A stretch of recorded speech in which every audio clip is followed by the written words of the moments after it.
should know. I have never really liked you at all. I cannot hide it anymore.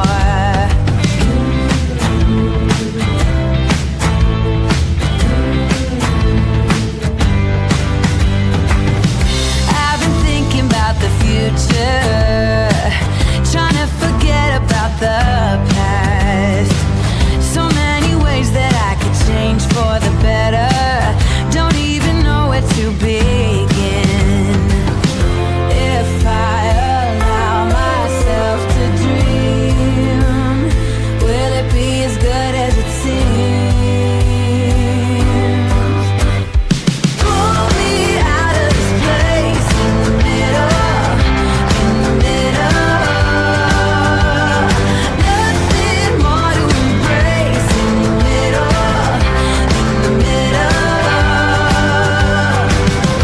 If I try to climb up the wall, everyone can see when I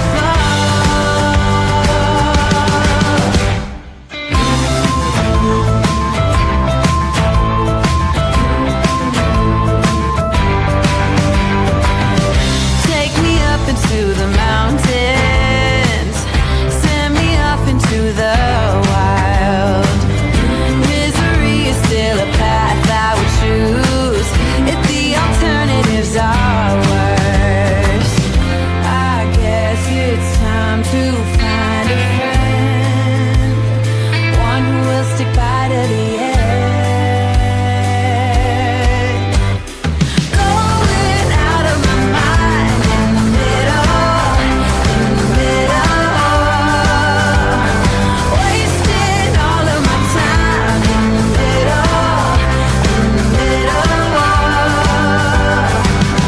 I take a bite and spit it out, unaware of what it's about.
This is a true crime discussions channel. We speculate. This is all just speculation. Because it's true crime, it's for mature audiences only. There will be no children allowed, no exceptions. Everything on this channel falls under fair use. Please remember to like, comment, subscribe, and share. It's free.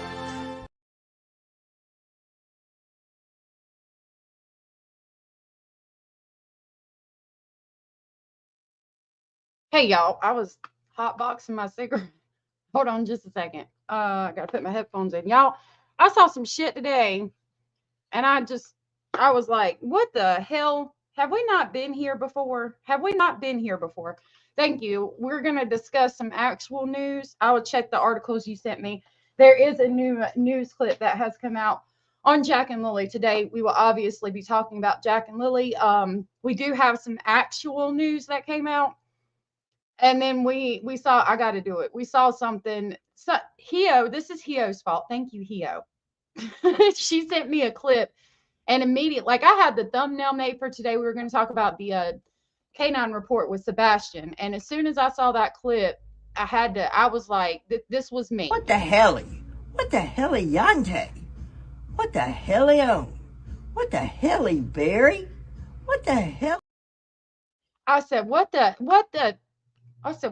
fuck? Have we not been here before?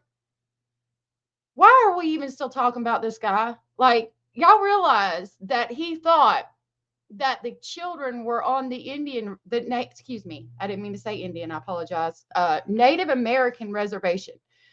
Because Malaya is cousins with the chief. You realize you're saying that the chief is going to put her whole entire nation at risk to hide children that never needed to be hid in the first place. The children are not biologically Daniel's. So if Malaya had them at the reservation, why would she be hiding them? Their biological father doesn't want them. Like, none of it makes sense. It's really not hard. So we're going to talk about it. Let me pull up this actual news clip, and I will grab those things from Discord.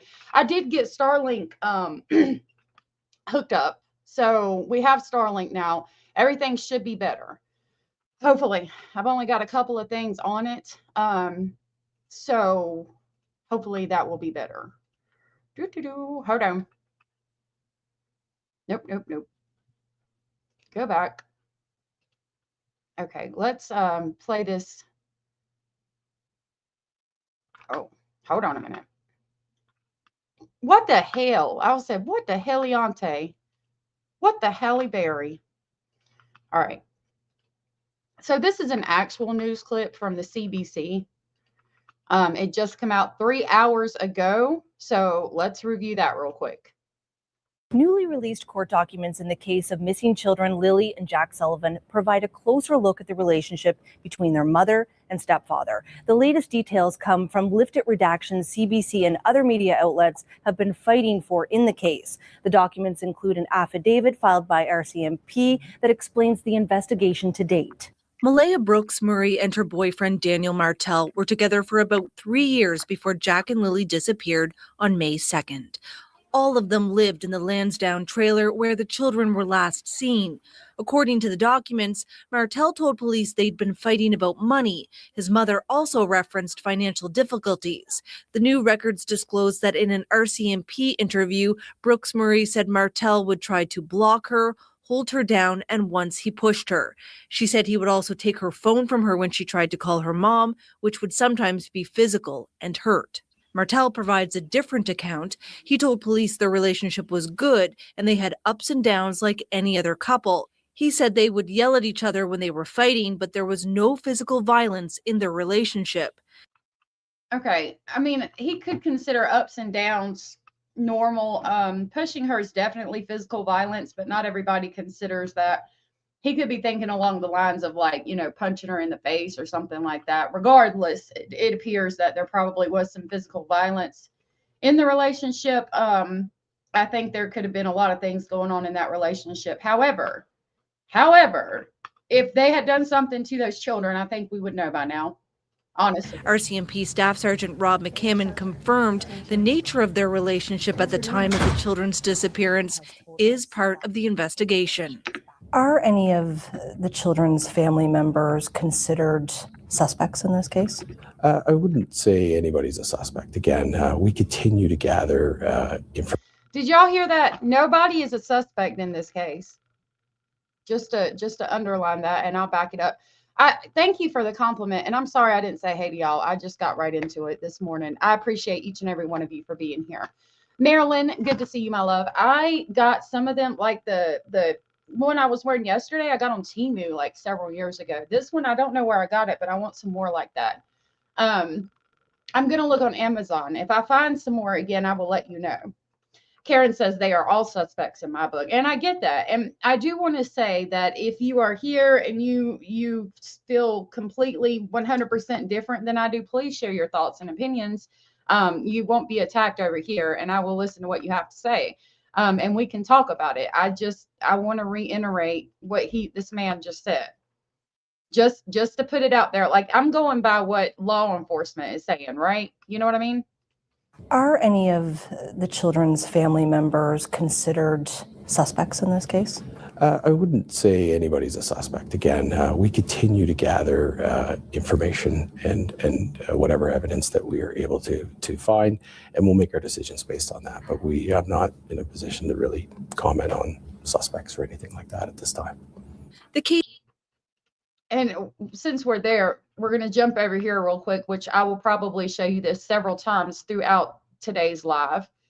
Please notice right here, number 23. On May 12th of 2025, Daniel underwent a polygraph examination at the Bible Hill RCMP detachment conducted by Sergeant Rose Bethumane. The following is a summary of the polygraph examination report. Sergeant Rose said the analysis of the polygraph tracings associated to Daniel's polygraph examination procedure indicated he was truthful when he answered no to the following questions. Now, we don't know what the following questions were, but he gave us an idea of what the questions that they asked were, which he said directly correlated to the homicide of the children.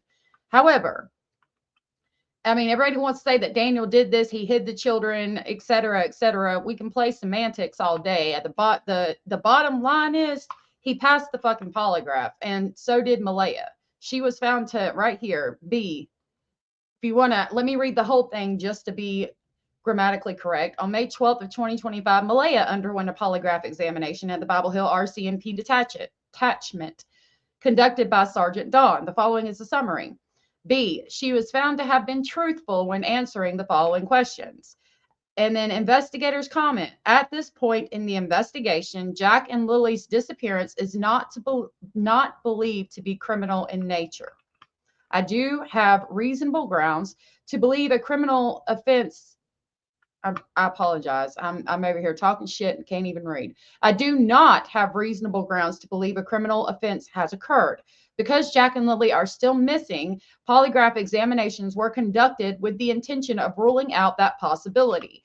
So, I mean, again, taking that into account, him saying that he specifically does not have reasonable grounds to believe a criminal offense has occurred, and then Daniel saying that he was asked specifically about their homicide, which is a criminal offense, that makes sense to me. I believe what Daniel said when he said that he was asked specifically about their homicide, because again, the investigator said that the polygraph examinations were conducted with the intention of ruling out the possibility of a criminal offense having occurred.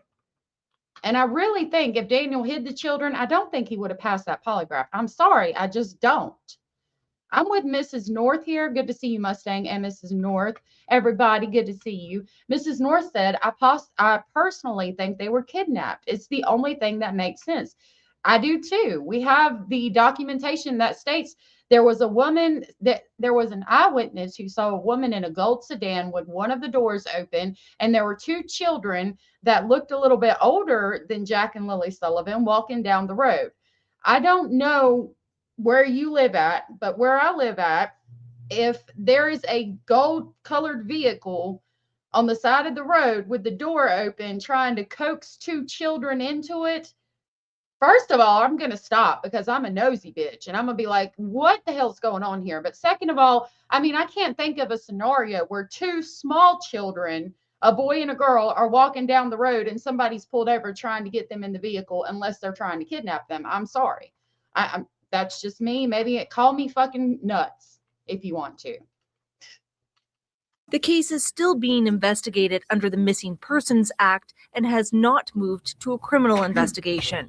But in new submissions, the Crown noted that while there is currently no reasonable grounds to believe a crime has taken place, it could become criminal. When they state that there are no reasonable grounds for a criminal offense, what that really says to me is that there's currently not enough evidence to make an arrest for a crime, but a crime is not obviously being ruled out. It's a very important linguistic distinction. The documents. So that is important. There's not enough evidence to make an arrest for a crime, but that doesn't mean a crime has not been committed.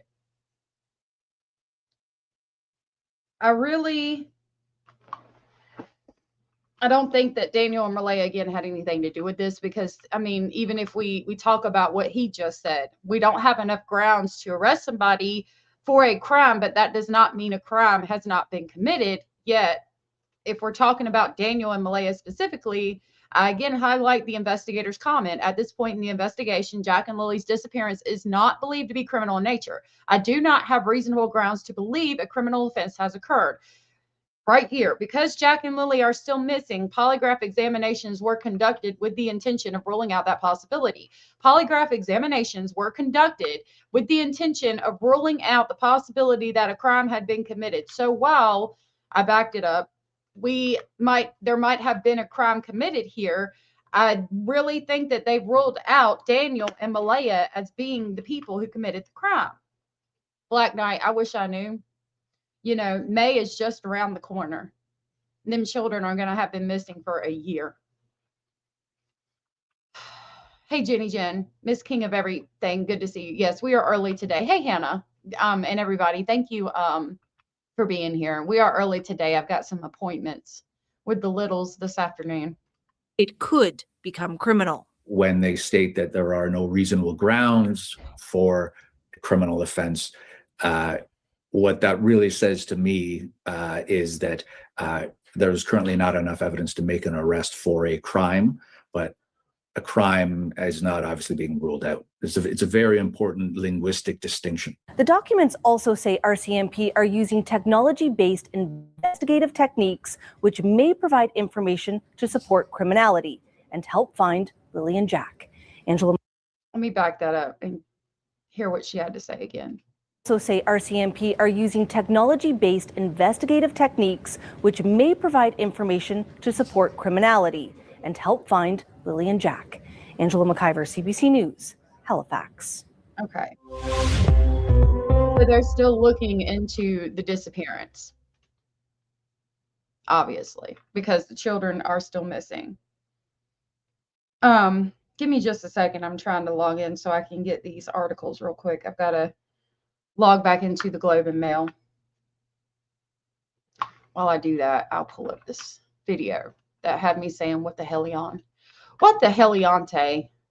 What the hell?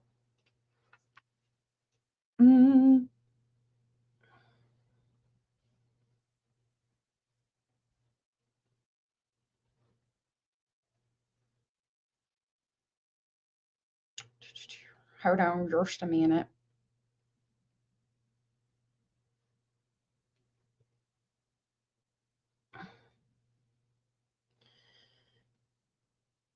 I apologize. Okay.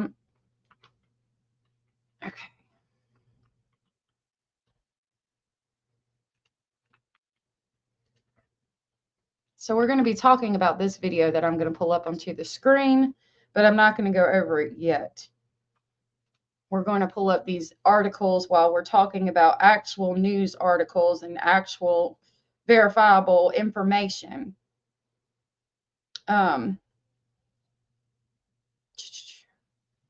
In this case, because that's what we need to discuss first, and then we'll go to the bullshit, the what the helliante stuff.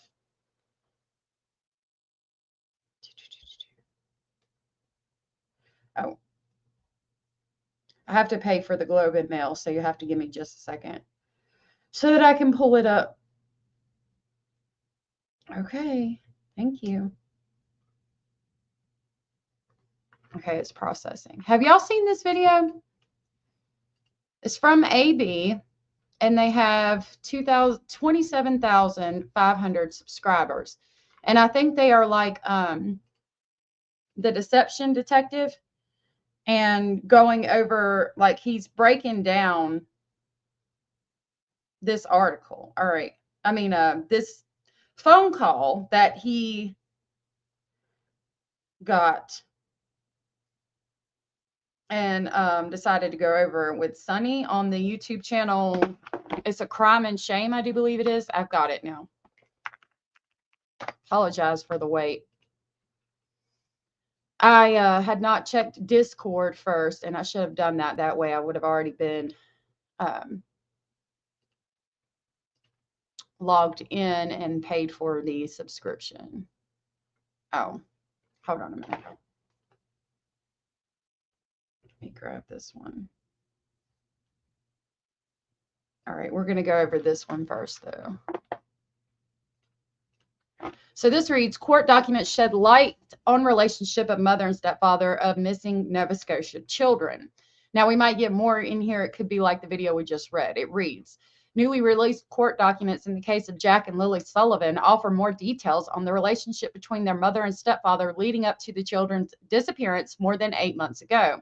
Lily 6 and Jack 5 have been missing since May 2nd of 2025, when their mother, Malaya Brooks Murray, called 911 to report they had wandered away from their home in Lansdowne Station, Nova Scotia, a sparsely populated area about 140 kilometers northeast of Halifax. Their disappearance sparked an intensive grid search of the thick woods surrounding their rural home that turned up little evidence apart from a pink blanket and child-sized boot print. Over the past 8 months, authorities have brought in cadaver dogs, conducted 75 interviews and several polygraph examinations, reviewed 1,066 tips and 8,000 video files, and have assigned RCMP units from multiple provinces to investigate the case. At the time of their disappearance, the children were living with Brooks Murray, their stepfather Daniel Martell, and the couple's baby daughter. The family, including Lily and Jack, were last seen in public the day before the two children were reported missing. As part of the case, police sought 12 search warrants between May 16th of 2025 and July 16th of 2025.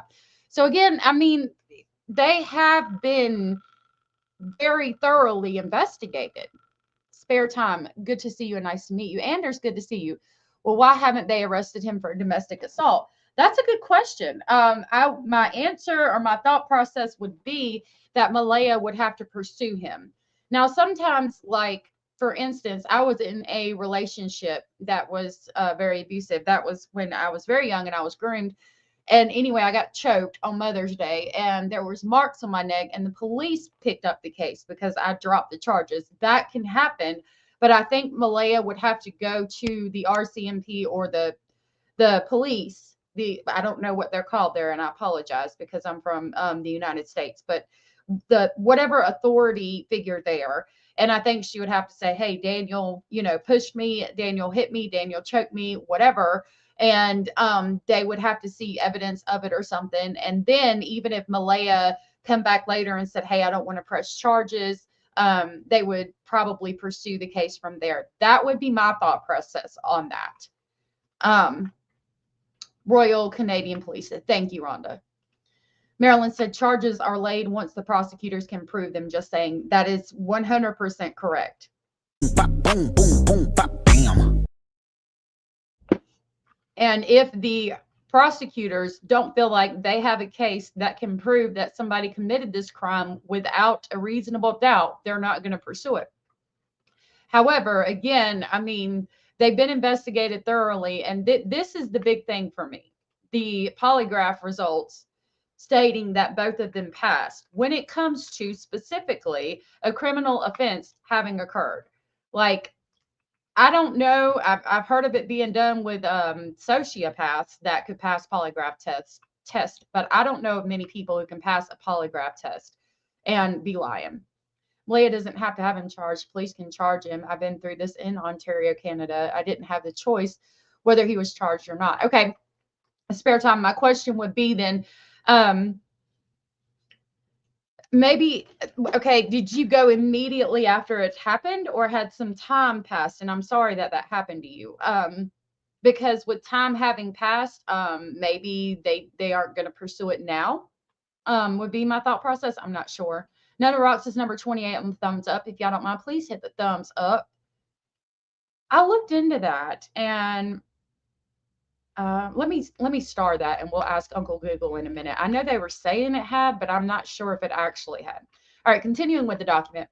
More details of those applications for warrants were laid out in court records that were obtained by CBC News and the Globe and Mail this week.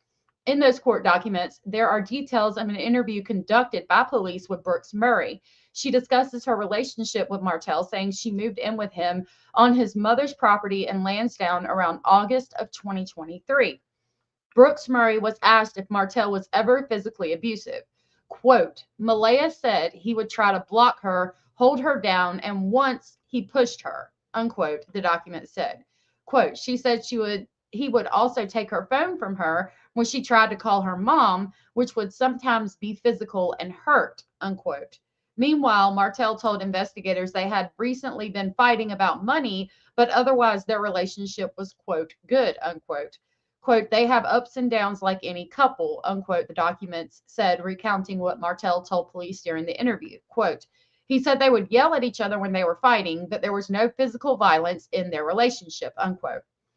Now, going back to the question asked by Spare Time, if we want to be technical, when you take somebody's phone and prevent them from calling, I know specifically the police, possibly, it could be her mom. I don't know. I know if you take somebody's phone when they're trying to call the police, that's a kidnapping charge. But what are they? Okay, they could say him blocking her would not, that's just him blocking her from leaving, which could be a charge, but one that probably wouldn't stick in court.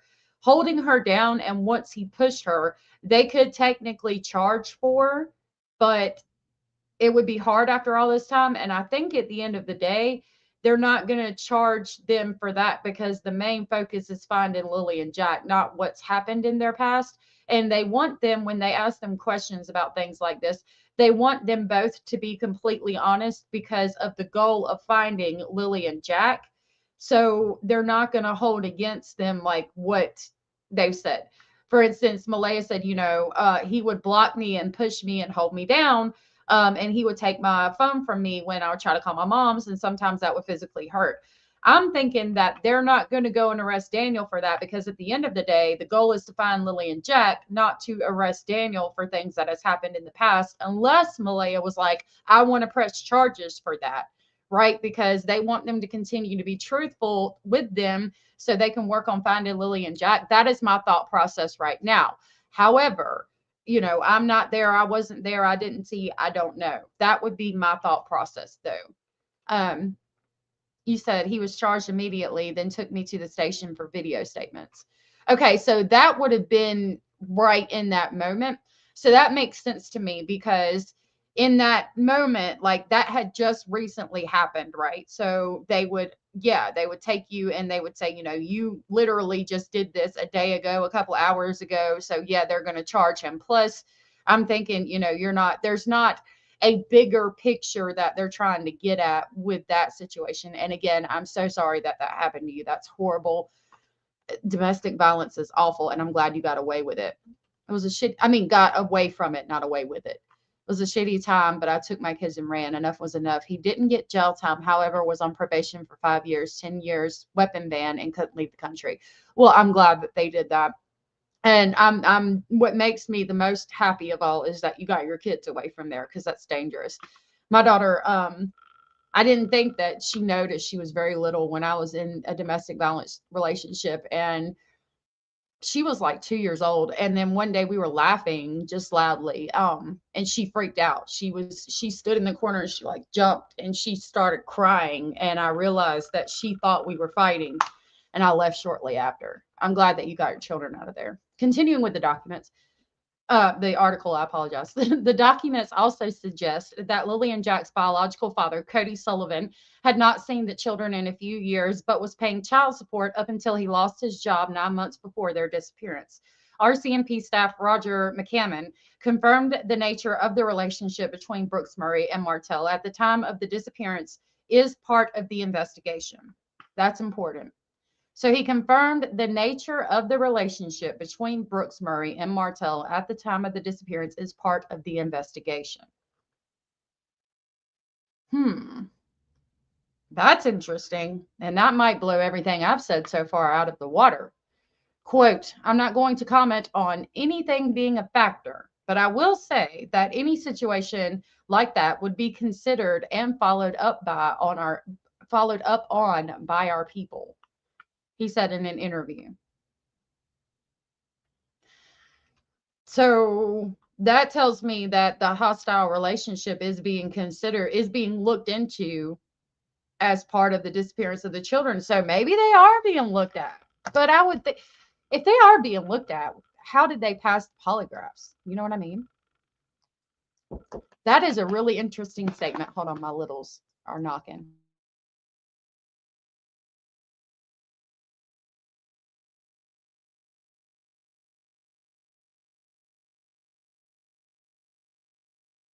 Because them peaches were canned in the summer, so you probably need to put sugar on it. Okay. Spare Time said, my kids were estranged for 14 years, never seen or spoke to him again. He died and they claimed responsibility and buried him. It was only closure they would get. I hope he pays for hurting her. I do too.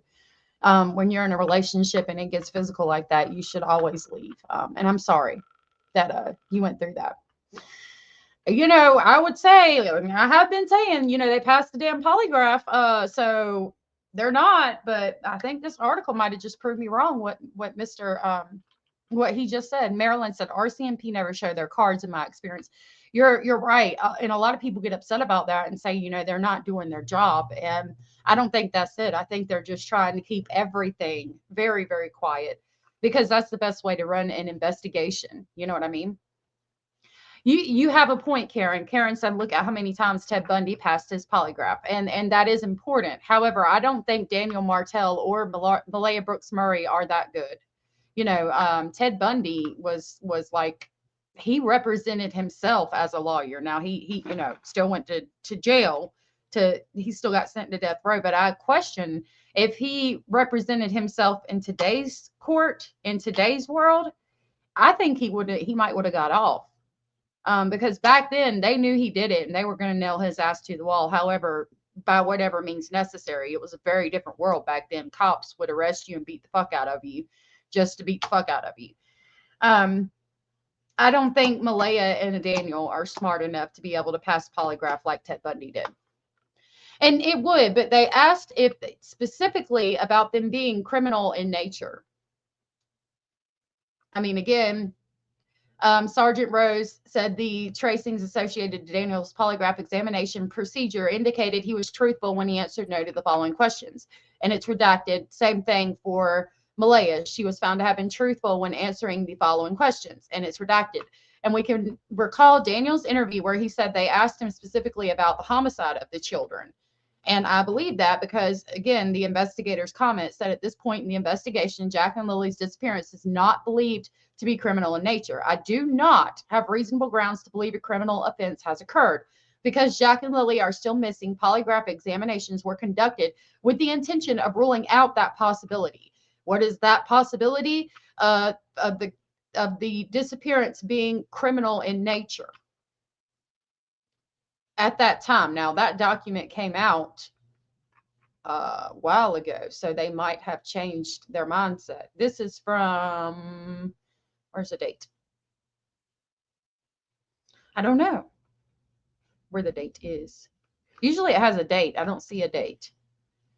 But it's been a while. It's been a while that that document's been out. So they might have changed their tactics. Okay. So again, just to reiterate, RCMP Staff Sergeant Rob McCammon confirmed that the nature of relationship between Brooks Murray and Martell at the time of the disappearance is part of the investigation. Quote, I'm not going to comment on anything being a factor, but I will say in any situation like that, I will say that any situation like that would be considered and followed up on by our people. But as I'm reading this again, it could be nothing, right? Like these documents, the court documents are from, it's going to be between May 16th and July 16th of 2025, right? So I'm assuming these court documents that they've just now released talking about the relationship took place between May 16th and July 16th of 2025 when they had first broken up and all that. And of course, they're going to ask questions about that. And when they found out that the relationship wasn't that good, I'm assuming they have already followed up on that and determined that it's not relevant. I would think that that part happened before they did the polygraph, but that's just me speculating. Obviously, I wasn't there and I don't know. AJ, good to see you. I haven't heard about that one, love. Hey, Ruth Ann. Anybody I missed? Hello, my loves. I know I kind of jumped right into it. Shelby said these babies need to be found already and the parents held responsible. I believe they homicided them, but even child abuse or neglect charges are a start. I think there should be some neglect charges. Yeah, I think they were slightly neglectful. As a person who lives out in the cut and lets my children play outside, I think, the fence was bothersome, especially when you have a child that's on the spectrum. You need to be making sure that they're safe. But to be fair, that is a really rural area surrounded by woods. So the last thing you would think of is that the children will run off by themselves. They were way too young to be outside by themselves, but allegedly they went outside by themselves without anybody knowing. As parents, we've all had days where, we've laid down with the younger ones. Now, when I did that, because I have 4 in my house at all times out of 11, and they're all back to back. One's 15, one's 13, one's 12, and one's 10. And I've been here for the past 10 years. So when they were little, like if one was sick, I would put the gate, like we had, I'll show you, like we had a couch like this and then one like this, right? Like there were 2. So it was kind of boxed in, and then there was a wall here and a wall here.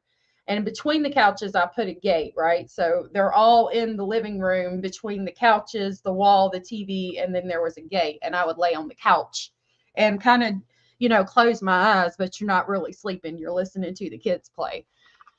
I think maybe that it could have been done better, but, it is what it is. All right, let me stop talking and get back to this quote. It says, when asked if any of the children's family members are considered suspects in this case, McCammon said there are no suspects he can identify at this time. So that's, again, really important. There are no suspects that he can identify at this time. That means that Daniel's not a suspect, that Malaya is not a suspect, that Mackenzie, Janie is not a suspect. Whatever the hell his name is. I don't like him, so I don't remember his name, and I apologize. Darrell, whatever his name is, he's not a suspect. No suspects are being identified at this time, and they've all been interviewed and talked to.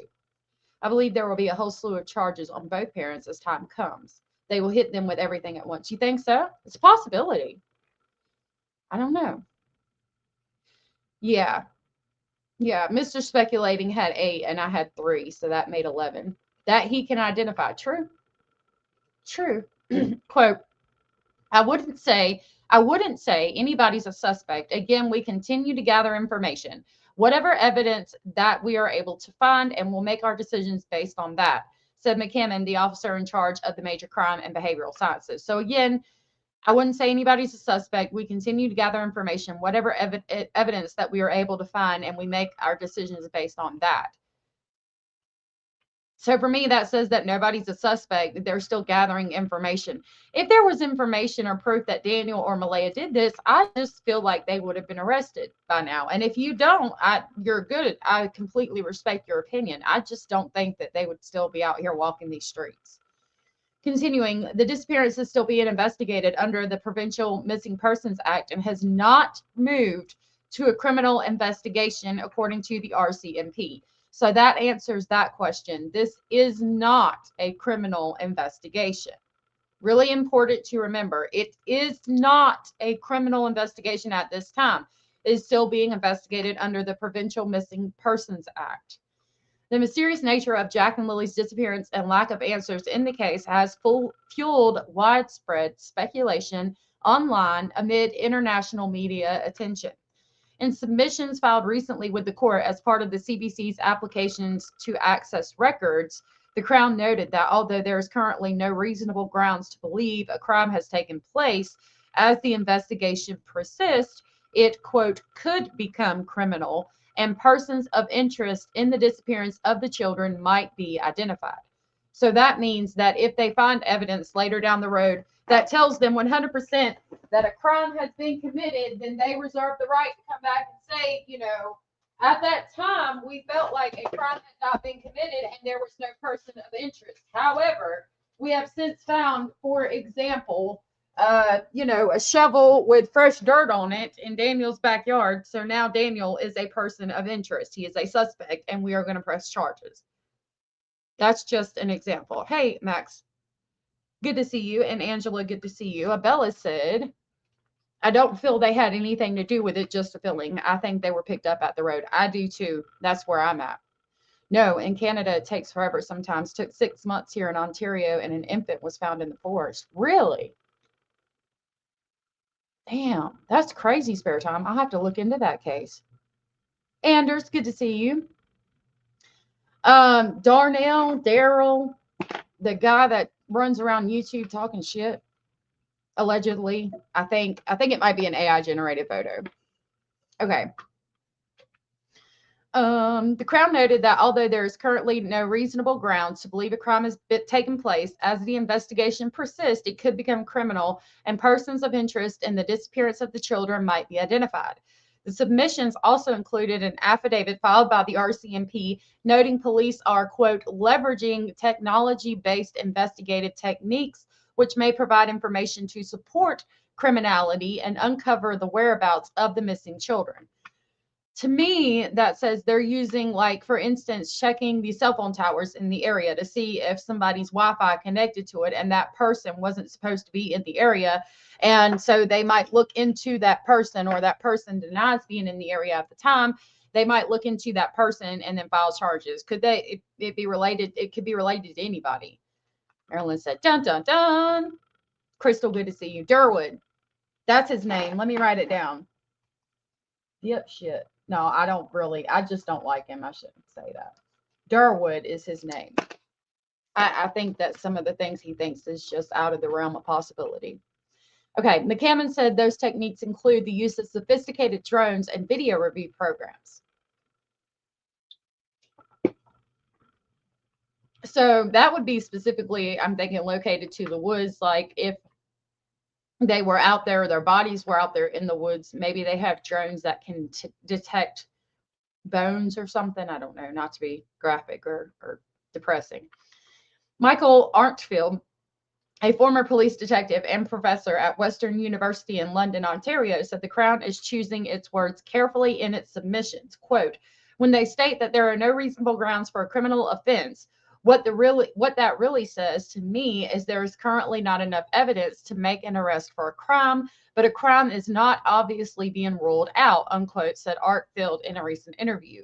Quote, it is a very important linguistic distinction, unquote. So for me, what I'm thinking, the children haven't been located, right? We don't know where they are. So of course we're not going to rule out possibility that a crime has been committed. And we're also not going to say that a crime has been committed because we don't know where the children are. Like when we have the children, then we can say what happened. But until we have the children, we don't know. We're obviously going down every road, taking every lead seriously and trying to locate them. But until they're found, I don't know what else to say,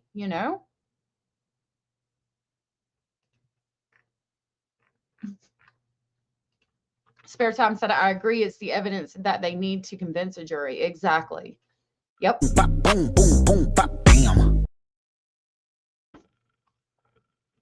Now, what that looks like, we won't know until they come out and release it. And the RCMP is not going to do anything to jeopardize the integrity of the case. And I really don't think Daniel and Malaya had anything to do with it. That's just my opinion. Artfield said he's surprised the investigation has not turned criminal. In his experience, missing persons cases are generally deemed suspicious if they are not found after about a week. Quote, investigators are still sort of pussyfooting around whether or not foul play is involved and whether this should be a strictly criminal investigation, unquote, he said. Quote, I don't have all the facts, but I will just say it is novel in terms of these types of investigations, particularly dealing with two children, unquote.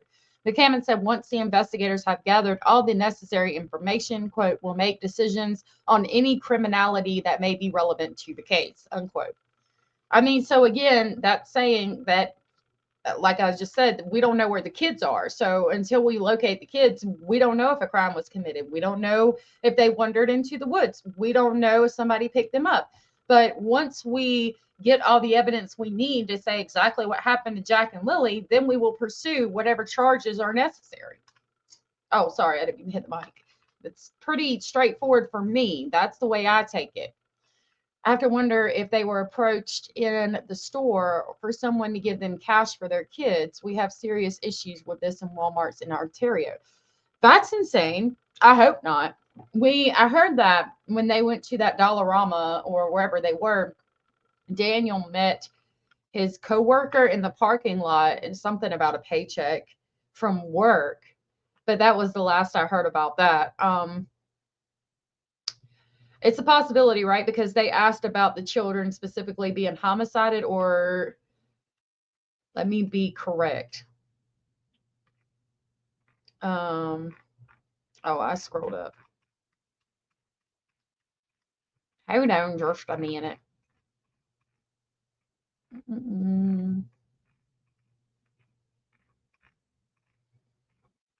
might have skipped it. I don't think I have. Yeah, right here.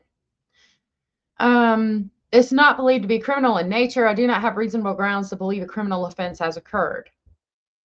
So they were conducted with the intention of ruling out that possibility. Technically, selling your kids would be a criminal offense. So I would think they would have asked questions related to that, but not necessarily. They might have asked questions specifically related to their homicide. Okay, so this article we just read was from the CBC. Now we're on the Globe and Mail. It might be kind of the same thing, but we will go through it nonetheless. Mother of missing Nova Scotia children complained of intimate partner violence to police, court documents show.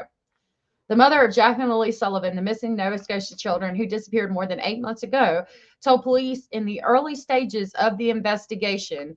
Okay, again, that's going to be really important. Told police in the early stages of the investigation that her common law partner had at times been physically violent with her in the home. Newly unsealed court documents show. So again, when they go down and they say, we've looked into these, this was from the early stages of the investigation. So if it was relevant or if charges were going to be pressed or something was about to come of this, it would have already happened. What is new about this is that the records have just now become unsealed. That means that the media now has access to records that are from the beginning of the investigation. I mean, it's really... Bye, Snarky Pants. Good to see you, love. That's what I'm taking from this. I don't think there's much to it, honestly. When RCMP major crime investigators asked the children's mother, Malaya Brooks Murray, whether her then common law partner, Daniel Martell, was physically abusive, she alleged that, quote, he would try to block her, hold her down, and once he pushed her. Police wrote in an application to request records to help with their investigation into the missing children. Quote, she said he would also take her phone from her when she tried to call her mom, which would sometimes be physical and hurt, unquote. Mr. Martell, however, told police that the former couple yelled at each other when fighting, but there was no physical violence. The court documents show. He also told police they had been recently fighting about money. Mr. Martell denied the account of physical abuse that Miss Brooks Murray gave to police. Quote, I did not ever abuse Miss Brooks Murray, unquote, he wrote in a text message to the Globe and Mail. Oh, This is interesting. He described the allegation as a personal attack that unfairly cast suspicion over him when he's been the only one raising awareness about Jack and Lilly. Quote, if I remain in the public eye as a monster, the public's choice is guilty until proven innocent, unquote, he wrote, adding that neither he nor his family had anything to do with the children's disappearance. Now, look, I try to be very fair across the board, okay? But he's not wrong. He is the only one, as far as close to the children, that has been out here spreading awareness still. I haven't seen Malaya. She came out right after they went missing. And I think recently she said something to the missing, the organization that went and searched for the children. And that was it. Seems like I just can't decide between the two. Hey, Michael Green Chili Chicken. Mrs. North said, if I question anyone in this case, it's Daniel. I can totally see him doing everything, she said. I think that he probably did. I think for him, he doesn't consider pushing her, grabbing her phone, or blocking her as being physically abusive, right? For a man to think about physically being physically abusive, in my mind, they would automatically think that, like, you know, he punched her in the face, kicked her, threw her across the room, right? And then for Malaya, you know, blocking her, pushing her, all of that is physical. And in the eyes of the law, all of that is physical. But I think for Daniel, even though those things happen, he doesn't think it's physically abusive. To be fair, that's my thought process on that. I'm sorry for what Malaya went through, and she should have had, nobody deserves that. However, I don't think it's related to the children being missing. I find it interesting, though, that we have his response to that. So, again, going over what he texted to the Globe and Mail, I want to show you. So, Mr. Martell denied the account of physical abuse that Miss Brooks Murray gave to the police. Texting, quote, I did not ever abuse Miss Brooks Murray, with 2 exclamation points at the end. And that was a text message to the Globe and Mail. He described the allegation as a personal attack that unfairly casts suspicion over him when he's been the only one raising awareness about Jack and Lilly. I don't disagree with the fact that he's been the only one raising awareness about Jack and Lilly. To be fair, this information coming out now, when it was from the beginning of the case and it's not directly correlated to anything that's going on now, is going to cast more suspicion on him unfairly, because this is from right when they went missing, and all this has already been looked into and investigated thoroughly. So it's not really relevant right now. The thing, why it's being brought up is because these court documents were just unsealed. Abella said, Daniel is the one out there. I don't think someone guilty would be able to sustain this for months. Yes, ma'am. Boom, boom, boom, bop, bam. And that's exactly where I'm at with it. I don't see him being able to do this. Ted Bundy is a completely different story. Daniel Martell is no Ted Bundy. Daniel Martell is not educated like Ted Bundy was. He is not, I mean, I've never met him, but I'm going to assume he's not manipulative like him. He's not a Jekyll and Hyde type character to the extent that Ted Bundy was. I could see him being a Jekyll and Hyde, but not to that extent. Mrs. North says, sorry, but he reminds me of the arsonist who doubled as the firefighter, then pats the victims on the back after he burnt their house down. I remember that case. That case was crazy. And you're fine. You're free to have your opinions here. I will not block you for having an opinion. I don't see that. And maybe I'm biased because he is the one out here spreading awareness. I will say that I could definitely be biased because he is still spreading awareness for Jack and Lilly and looking and out here talking to the drunk turkey as much as he can. I just don't know. Content, good to see you. Happy Thursday. Bundy never finished law school. He wasn't the brilliant scholar he thought he was, by far. Really, I didn't know he never finished, so maybe I've got him all wrong too. I'm not gonna disagree. Oh, I'm sorry, Max. I'm sorry for what you're going through. I believe Daniel plays psychopathy.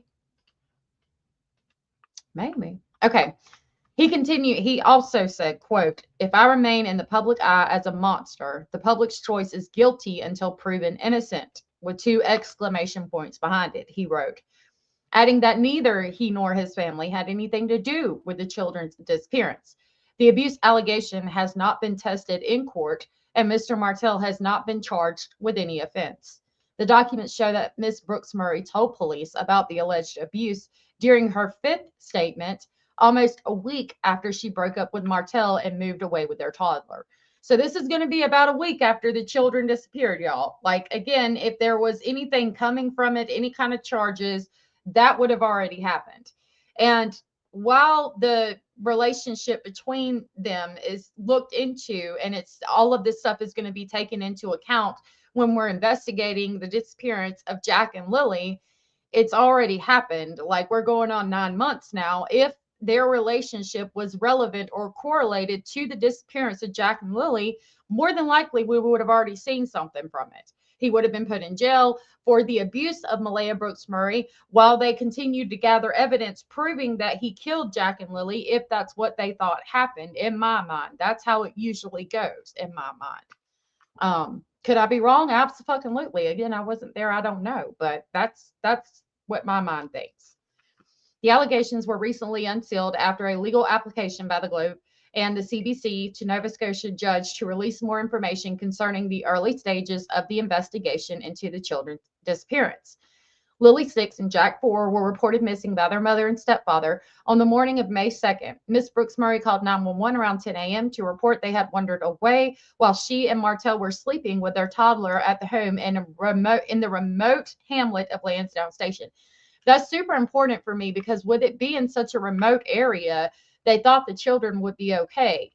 I get it. I do. But again, if we're going to talk about the remoteness of the area, who would have went in there and took them? Like, unless they were walking to school and somebody just happened upon them that was a trafficker and was like, oh, this is my lucky day. What happened to those children? I mean, that's such a remote area. Daniel. Southern said, I will say Daniel has been more vocal about the children, their mom, nothing. Exactly. Yes, ma'am. Boom, boom, boom, bam. And again, I could be wrong, right? But I don't see somebody who is responsible for the death of the children coming out here, being on YouTube like he is, being as vocal as he is, not having been arrested by the RCMP for 9 months, passed a polygraph test, and is trying to clear his name the way that he is. Have we seen it in other cases? Yes, but they were arrested shortly after, right? So for me, I really don't think he is involved in their disappearance. I just don't. And I don't think I'm going to change my mind on that unless he got arrested. A massive search led by RCMP turned up few clues. Police have been tight-lipped about the case. However, they recently explained that a large volume of information they gathered is helping form pictures of what may have taken place. They declined to share their theories. Of course, they're not going to tell you what their theories are because that would jeopardize the integrity of the investigation. But that's important. They recently explained a large volume of information they've gathered is helping form pictures of what may have taken place. So hopefully we get some answers soon and these children are brought back home safe. In the early stages of the investigation, the RCMP made 12 applications in court under the Missing Persons Act, but those applications were sealed by court order. At the request of the media outlets, the RCMP consented to release some information in August, but redacted significant portions of the affidavits. The Globe and Mail and CBC went back to court to argue in favor of lifting more of the redactions, and the RCMP consented to releasing more, but not all, of the information in the records.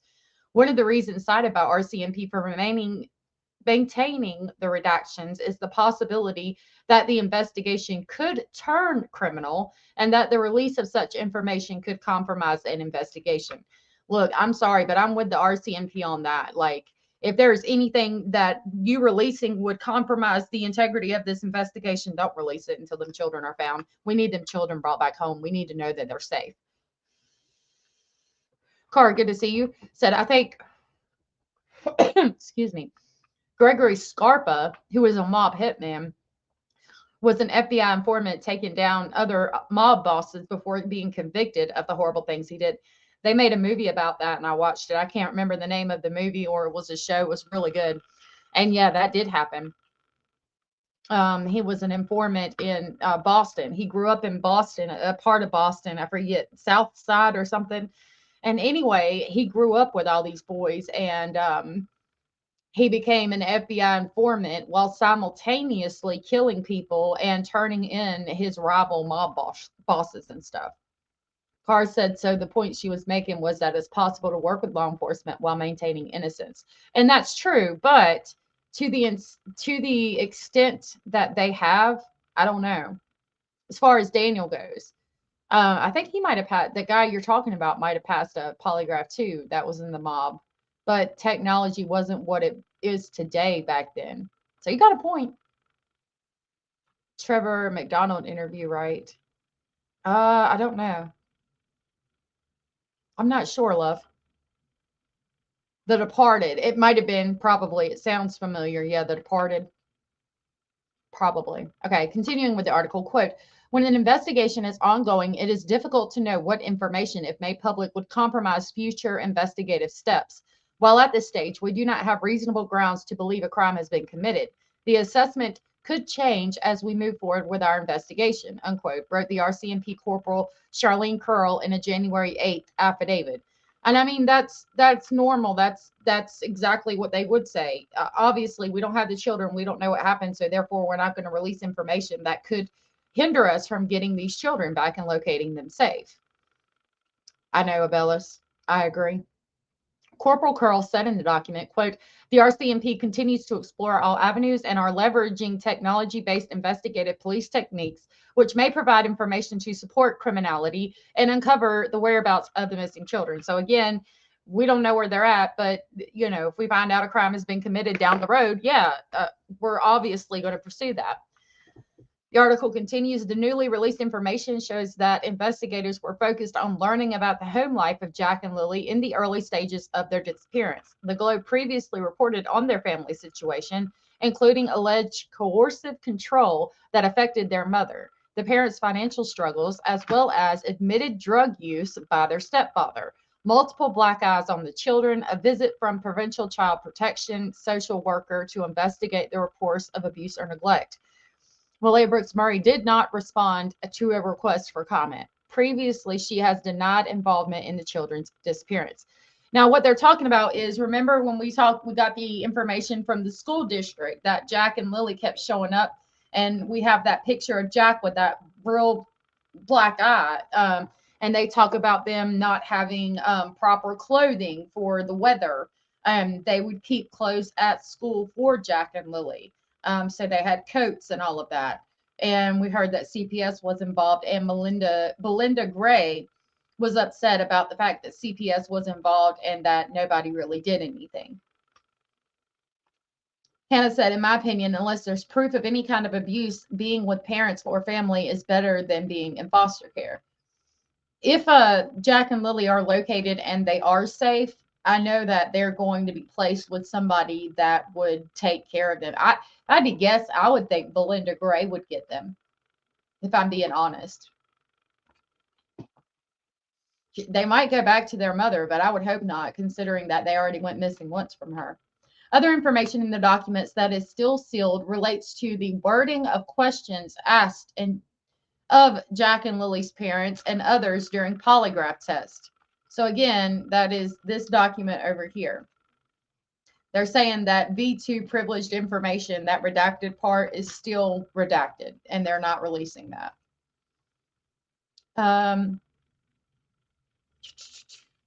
Corporal Curl said she anticipates more people will be asked to do polygraph tests, and if the exact wording is released, it could seriously risk the integrity of the results of any future test. But remember, Daniel came out and was like, they asked me specifically about the homicide of the children, if I knew where their bodies were, if I killed them, things like that. RCMP and Ms. Brooks Murray also opposed releasing highly personal information that pertains to Ms. Brooks Murray and Mr. Martell's relationship, parenting, and financial situation. Corporal Curl wrote that despite intense media coverage and social media speculation, the highly personal information, to the best of her knowledge, hasn't been made public or confirmed by either Ms. Brooks Murray or Mr. Martell. Quote, We want people who may have been witnesses to feel comfortable coming forward and sharing information with us to assist investigations without fear that everything they say may become public, unquote, she wrote. And as a person out here trying to break down this case and get information, I would love for all that stuff to be made public, but I agree with what they say. If you know that everything you say is going to be made public, then what initiative is there for you to go if you feel like you're going to need protection for the information that you know and you don't want it to come out and be made public? Karen said, you're right. If there's no signs of abuse, then I really did misspeak, but you're right about them going back to the family. Is always for the best. I'm just confused by the mother's reactions. I think all of us are, Karen. I really do. Abella said, remember that she's of a different culture. In my experience, Indigenous people are more shy and reserved. They don't share much and don't like the limelight. It's a possibility, yeah. Yeah.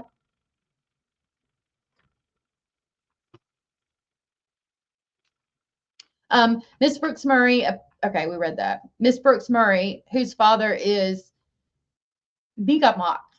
I don't want to say it wrong. I think that's how you say it. It's not Micmac. It's Migamak.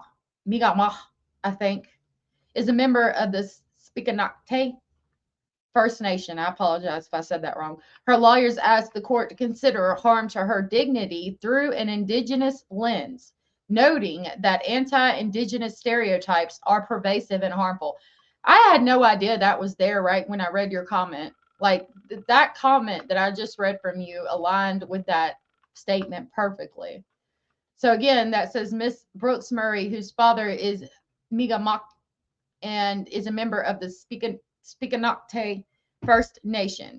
Her lawyers asked the court to consider harm to her dignity through an Indigenous lens, noting that anti-Indigenous stereotypes are pervasive and harmful. Quote, releasing information about Miss Brooks Murray causes a greater affront to her dignity as it may breathe life into these stereotypes, unquote, wrote Mrs. Cox and Mrs. Allen. Mr. Martell did not take a position in court about the release of the information. I don't think it would bother Daniel if the information was released because he's already come out here and spoke about a lot of it. All right. That was the articles that we have on this case that just came out in the past couple of hours or days. Thank you so much for that information, Abellis. That was actual news on this case. Now we're going to go to the video that's going to have us all doing this. What the helly? What the helly yante? What the helly What the helly Barry? What the hell? What the hell? I don't even I don't, y'all. I heard this and I changed my whole life for the day. I was like, what? Stop it. All right. This is from a channel called AB. The way they speak, they remind me of Deception Detective. They might be in that field or they might just see things through a different lens. I don't know much about this person. Okay. And I'm going to hit y'all with exactly what I've heard and what I was hit with. I don't know much about this situation specifically. Maybe you can give me more information. If I'm getting something wrong, please correct me. But yeah, let's go ahead and start it. Please give AB a like and subscribe. Yeah, okay. I've listened to all 29 minutes of the conversation between Sonny Austin and Darren Geddes. I'm making this particular video in order to give you my most immediate breakdown after the fact about all of the deception indicators throughout the entirety of that video rather than just a clip. I will be on Shenanigans channel later on today,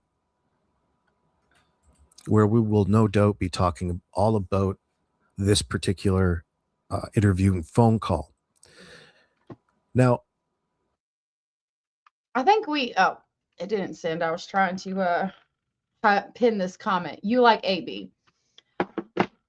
I'm going to look for this 29-minute phone call because we might need to hear it in its entirety to understand. But for right now, we'll continue with this. I'm going to pin this message. I will say quickly, we are going to have a drawing for members in about 2.5 weeks. If you guys are interested, there's going to be 3 prizes. So if you're interested in that, definitely become a member. I will ship internationally if you win. I understand many of you at this moment in time haven't heard it. I'm keeping it back. I've got it uploaded, and I uploaded it just to get the transcript off of it in order to isolate all of Darren's statements. And I've listened to it, used some tools in the background.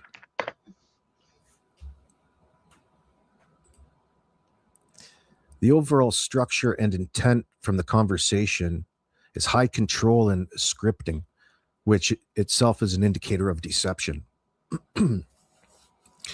Darren dominates the conversation, dictating a private statement for Sonny to write down, including his name, date, and time, and specific phrasing. Okay, this guy has been all in the YouTube chats talking about that the children are on the reservation, and that Malay is hiding them. I mean, that already, let me make myself big so I'm very clear when I say this. What can somebody explain to me why the fuck they would be, why, number one, the chief of the Mi'kmaq community or Speakanocte Nation would jeopardize her whole entire nation to hide children that did not need to be hid in the first place? Why would Malaya need to run with Daniel, with Jack and Lilly specifically from Daniel and hide them when Daniel has no rights to those children? The only person with rights is Cody Sullivan, and Cody Sullivan has stated many times he didn't want anything to do with them, and he's had nothing to do with them. Does not make any fucking sense, okay? And he's now here just running with that. Oh, Malaya knows where they're at. Malaya dropped them off in New York. Malaya did this. Malaya did that. Malaya da da da da da da da. None of it has ever made sense. And this guy's out here all over these YouTube streets talking because there's people that do that. And to me, it feels like he just wants attention. Okay. Daniel coming out and talking, he talks about things that are related to the case and he answers questions. Now, could he be spreading a narrative that's not true? Absolutely. I wasn't there the day the children went missing. I didn't see, and I don't know. But it's a lot different than Derwood, allegedly. Hey, Kelly, good to see you. Yeah, it absolutely nothing. No sense at all. Hey, Tom, good to see you. All right, let's continue. So this guy called a crime and shame and was like, I'm going to tell you some information. I'm going to call a YouTube channel and I'm going to give you some information, but I don't want you to put it out on your YouTube channel because that makes a lot of fucking sense, right? No, the fuck. Stop it.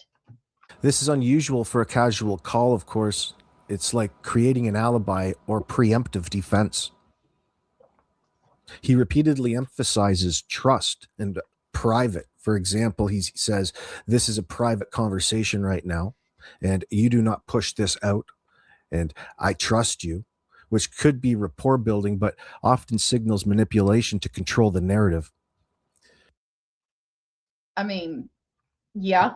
Bop, boom, boom, boom, bop, bam. Angela said he's trying to send people on a wild goose chase to keep them from looking at him. Why would he keep doing that if he's not involved? True. A lot of people have questioned if he's involved somehow. I don't think he's necessarily involved. I think personally that he likes attention. He wants to feel important. He wants to feel like he wants people to listen to him, to whatever narrative he says, because he finds humor in it or he likes the attention. But I mean, you know, until we find Jack and Lilly, there's always that possibility that he could have been involved and he's trying to get attention off of him by doing this, that, and the third. But I would think if that was the case, he would be more quiet and wouldn't say anything at all because he just, I mean, I'm sorry, with all the respect in the world, to me, my personal opinion is he just looks like an idiot out here doing this. Cindy said, playing the devil's advocate. If that is true, there's a very good reason that the tribe would hide or help hiding the children. Although I don't know, I think it's true. Okay, wait a minute. If that's true, there's a very good reason the tribe would help or hide the children. Yeah, but for what reason? Like, because why would Malaya need to hide the children? Because somebody's going to take the children. Who could legally take the children from her? There is nobody that could legally take the children from her. damn sure not Daniel. Now, if Meadow was missing, I would say, you know, hey, maybe you're right. Maybe her cousin, who is the chief of the nation over there, of the reservation, maybe they're hiding Meadow to keep Daniel from taking Meadow from Malaya until she gets her shit together, etc. But Meadow's not the one missing. It's Jack and Lilly, who Daniel has no legal rights to. So it just doesn't make sense. You don't think it's true? I don't either. Derwood has admitted he lies on these channels to get reactions from certain people.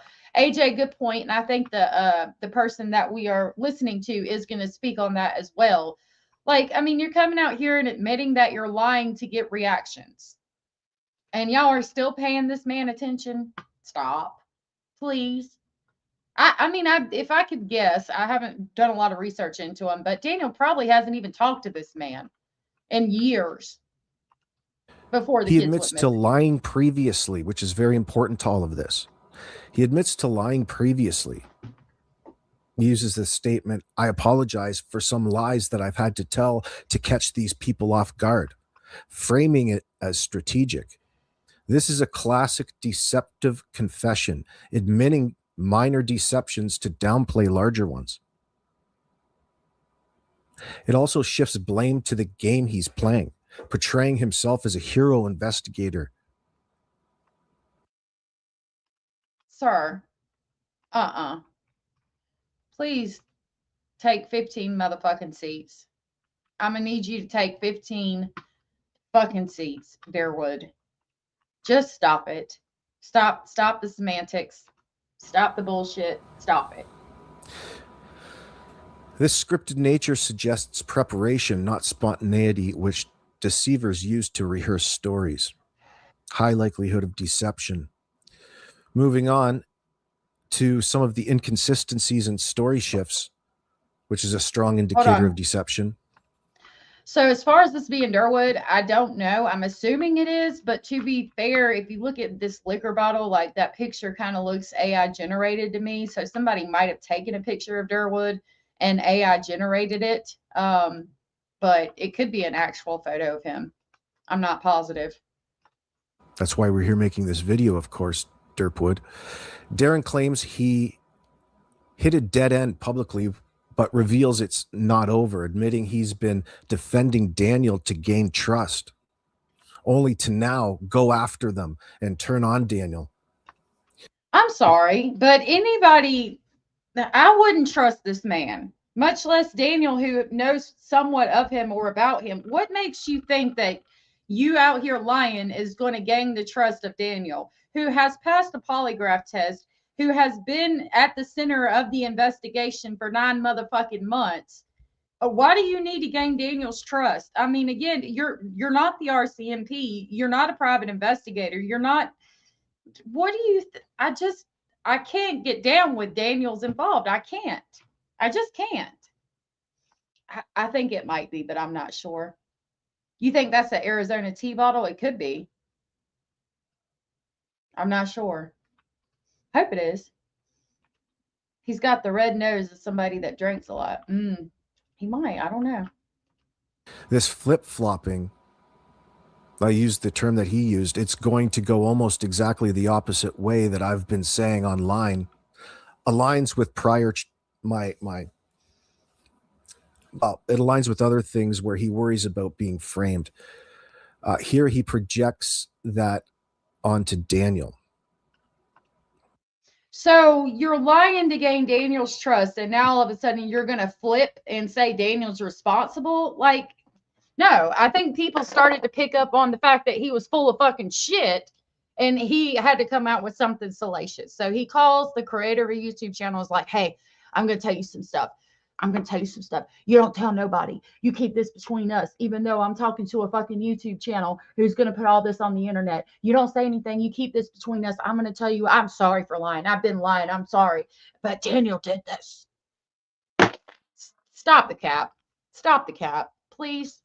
Curious Christine, thank you so much for the support. Curious Christine said, I'm late. Your makeup looks perfect, by the way, just gorgeous. Thank you so much. I really appreciate it. Mr. Speculating's friends, we went out with friends that he's had since he was younger, and their girls, their wives and stuff, and some of his female friends showed me how to do my makeup. I really appreciate the compliment. And thank you so very much for the support. I really, really appreciate that. That was so very sweet of you. Oh, let me get you something. Thank you so much for the super chat and the support. That was so very sweet. I really appreciate it. Amazing. Thank you for the compliment too. I appreciate it. And he of course, uses this statement. Daniel is almost thinking of trying to frame me into this. Nope. Nope. I think you did that all on your own. Darren outlines 3 scenarios for the kids' fate. 1, Daniel's guilty. The kids are deceased. 2, Daniel's innocent and the kids are alive. And Malay is a hero. Or 3, they're both involved. Malay is scared. Okay, targeting the parents specifically, those are the only other 3 things. Either Daniel did something, Daniel didn't do something, or they're kidnapped, or Malaya did something. Like, what other possibility is there? Daniel did something, Malaya did something, neither one of them did something, or they've been kidnapped, or they're in the woods. So there's, I think, 2 possibilities out of what he said that could be possible. But other than that, that's just common fucking sense. They're in the woods. Somebody took them. Daniel did it, or Malaya did it. And what's the other one? Somebody kidnapped them. I don't, there is no other, I mean, they were abducted by aliens. Come on now. What the fuck? This hedging covers all bases. Exactly. Right? Avoiding commitment again. Exactly. Which, of course, is evasive. Darren contradicts himself on confirmation. He claims he tried to confirm the roadside scenario, but admits it's unconfirmable. Only Janie, Daniel, and Malaya were present. Yet, no, in the document, it states that somebody driving down the road stated they saw somebody on the side of the road in a gold sedan coaxing 2 young children towards the vehicle that looked a little bit older than Jack and Lilly, and it was a boy and a girl. I mean, I've got the AI generated photo here that we made when that was being talked about. Malaya and Daniel were not present during that time. And I mean, he's just, these are all obvious things. How are you going to verify that? How are you going to do what the RCMP thus far, as far as we know, has not been able to do? Where are you going to stand out there every day until a gold sedan passes and then chase them down? Like, how are you verifying that information? Stop it. he went along with what Daniel, or yet he says and uses the term, went along with what Daniel told me. I went along with what Daniel told me, but Daniel's not the one who said that. It was somebody driving by who called in a tip. Hold on a minute. I'm going to show you the AI generated photo we generated several months ago from that. Allegedly, it looked something like this. 2 children. The girl had her hair in pigtails with a white shirt and pink pants, and the boy was not wearing a short shirt and had shorts on. And I think I put the boots on that were related to Jack and Lilly. And there was a gold sedan and a woman who looked like she was in her 60s with curly hair trying to coax them into the sedan. This is an AI generated photo. She said the girl was older than the boy, but they both looked older than Jack and Lilly Sullivan. That had nothing to do with Daniel Martell. That was an instance that was shared by somebody in the community. That was a tip that was called in. Kelly said, I don't know what happened to them, but the random kidnapping doesn't seem likely based on where they live.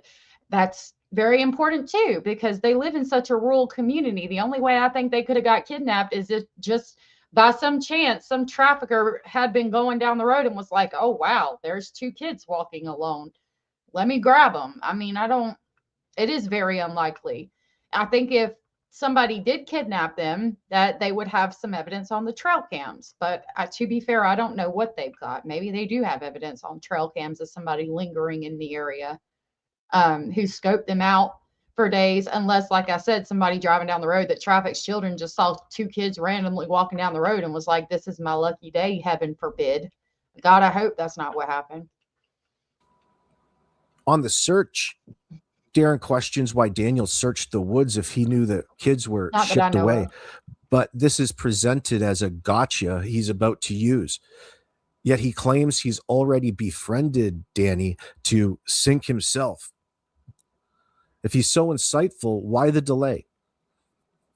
Right. Says a high likelihood of being deceptive. Deceptive. Easy for me to say.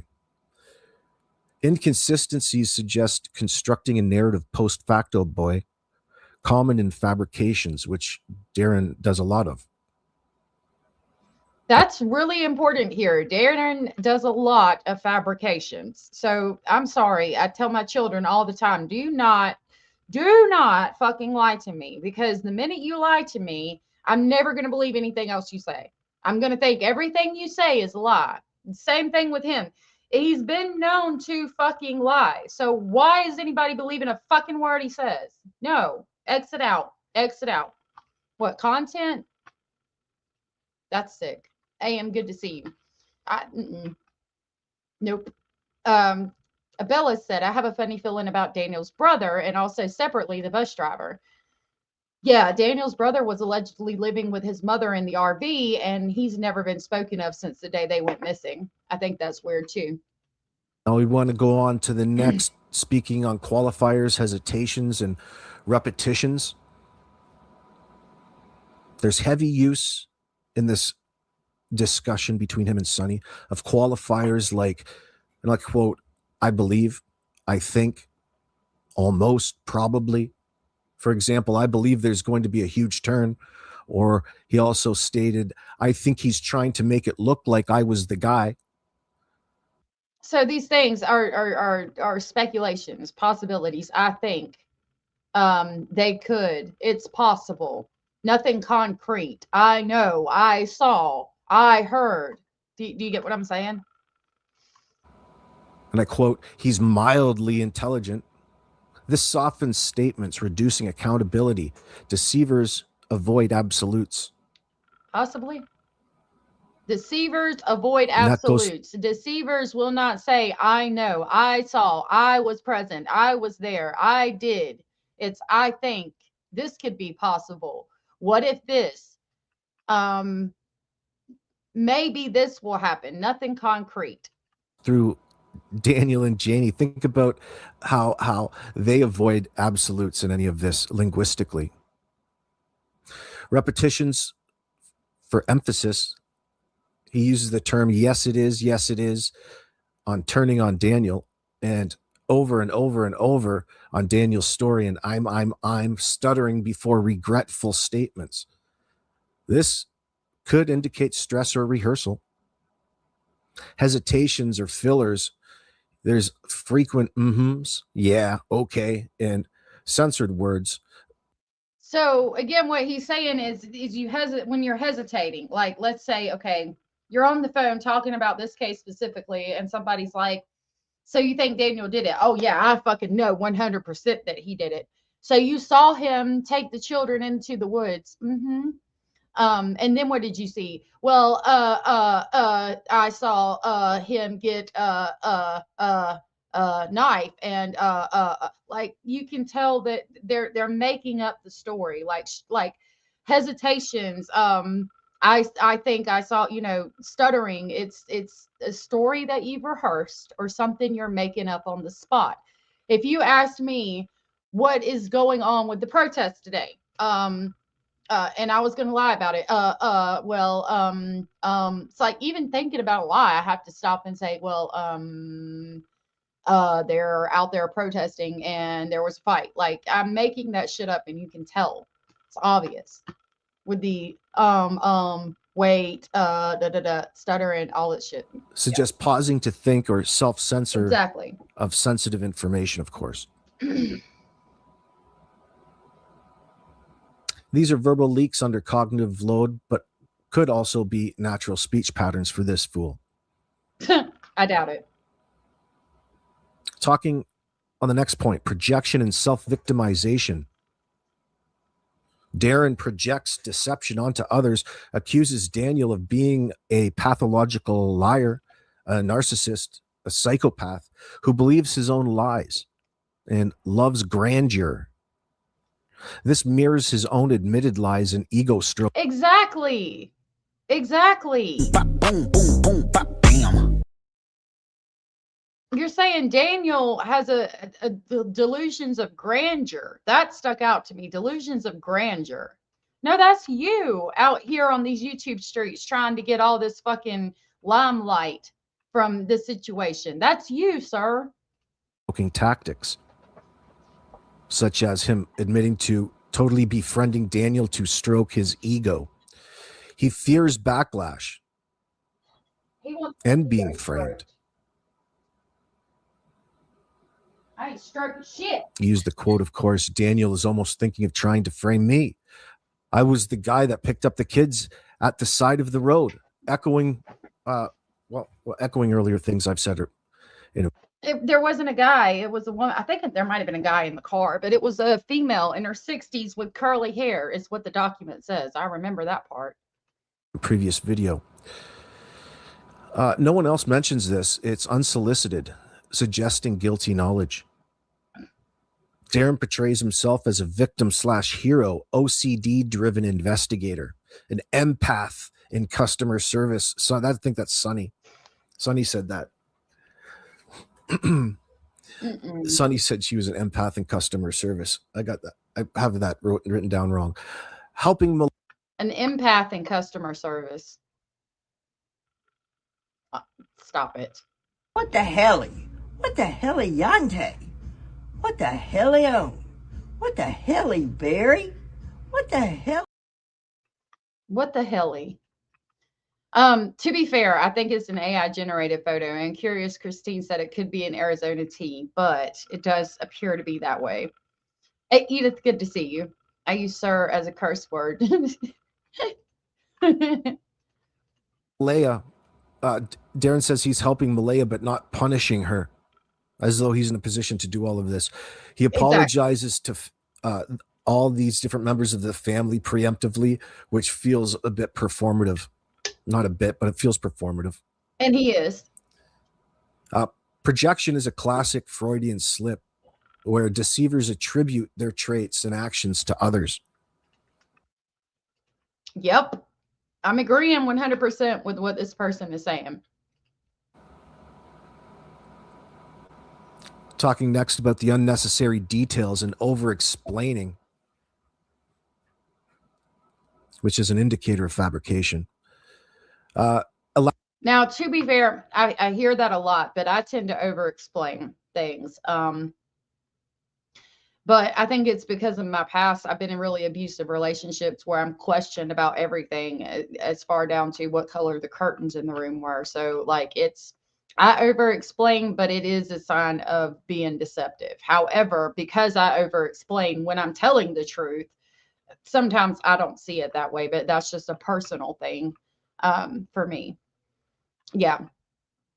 Oh my God, Curious Christine. I did a video on that on my original channel about the problems with AI, like how to tell the difference between AI crochet pictures and actual crochet pictures. It was ridiculous. And this was years ago when it first started happening, because it pissed me off. I saw a beautiful blanket and I was like, that shit's fake as fuck.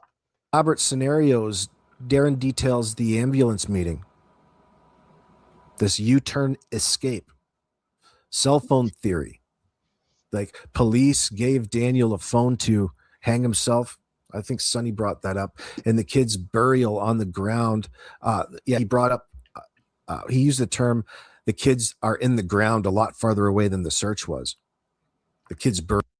If you knew that, then why haven't you told the RCMP? And if the RCMP gave Daniel a phone to hang himself, yet he's still out here running these YouTube streets and the actual streets of Pictou County, I'm assuming it didn't happen. And so therefore he's probably not guilty. I don't know. Call me fucking stupid. Real, or that they're buried. These add color but aren't prompted, suggesting embellishment to make the story seem credible. Hey, Sia. There's personal anecdotes. Darren shares abuse of that's Sunny. But they talk about Daniel being mildly intelligent. It's irrelevant, of course. I get the snort, and I'm with it. I'm with it. I'll leave it at that. a bit of distraction going on, perhaps. When asked directly about the kid's location, Darren generalizes in the ground farther away from the search area without specifics, despite claiming insider knowledge. Over detailing often compensates for lies, but some could be genuine rambling. Talking about his baseline and contextual fit compared to well, let's skip over that. Darren's language here repeats themes: fear of framing, police phone as a trap, picking up kids on the road. This consistency across calls suggests a rehearsed script. But the unsolicited introduction of framing fear remains suspicious. Again, how is he investigating the tip of the lady pulled over on the side of the road when it was somebody in the community that called the tip into the RCMP, and the RCMP had that information, and we didn't have it until it was released in the document? You think they haven't burnt down that lead, went down that road? How are you investigating it? There was no names released in that. It's in this document that I had here. That's on my Patreon. I pulled this from Patreon this morning. It's in here somewhere, but this is a 41-page document, and I would have no way of finding it. I'll look for it briefly, though, to read you the actual conversation or what was said while we listen to this. There's verbal aggression, swearing. Darren showed emotional investment, probably, or possibly, I should say, masking guilt. His motive: Darren inserts himself deeply, meeting Cindy, calling Daniel, which could be genuine interest or covering involvement, as hinted in prior analysis that I've made. Playing double agent. Darren's statements show multiple red flags. He admitted lies as framed as strategy, projection of guilt onto Daniel, unsolicited fears of being framed, indicating possible insider knowledge. He's hedging scenarios and over-controlled scripting. He wants to pretend like he's got insider knowledge when I don't think he has a damn thing. He just wants to keep being relevant. He just wants to keep being able to go on these YouTube streets and be talked about, in my opinion. Hey, Hio, good to see you. You sent me this video, and I was like, I changed my whole life. I was like, we got to talk about this bullshit. This aligns with somebody constructing a defense or alibi, potentially to distance himself from involvement in the disappearance. While some elements could be truthful, for example, in intuitive suspicions of Daniel, the cumulative indicators suggest deception, possibly to manipulate public perception or hide complicity.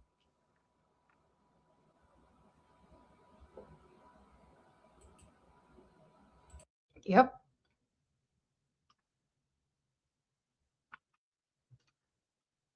Oh.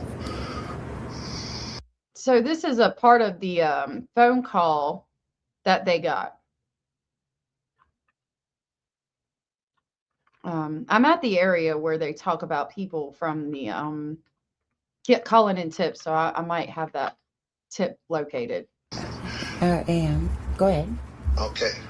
Now, please write this down as a statement, for a private statement from me to you, and you do not put this out, please. I won't. If you ask me not to, I will not. Oh, we see how well that worked, right? Yeah, don't put this out. Don't put this out. Yet you're calling a YouTube channel. Stop it. You wanted this put out. You just wanted to act like you didn't want it put out because you wanted everybody to talk about you again. To be fair, here I am fucking talking about you. Okay. I trust you. Well, I trust myself, and I'm not one of those people. I don't do stuff like that. I don't play games with people, and I don't throw them underneath the bus. So, so trust me on my word on this, please. Yep. I'm going to trust you on your word, considering I'm hearing this phone call. Okay. AJ said no one can explain that if Daniel killed the kids Thursday night, how Malaya heard or saw them Friday morning, and why she continues to give him that alibi. Boom, boom, boom, bam. I do not think that he did something to those children and Malaya is going to continue to lie for him unless she was somehow involved. And again, I always reference the fucking polygraphs that they passed. that are questioning specifically about the homicide of Jack and Lilly. If they killed them, at least one of them would failed. I mean, we can go with the okay, maybe one's a psychopath and is able to pass the polygraph while lying. Great, fantastic. Both of them, she's lying to cover for him and give him an alibi because she was involved, and both of them are passing a polygraph. No, we can't keep playing shit like to make it fit these certain narratives. Nothing fits these narratives. There's always something that proves it wrong.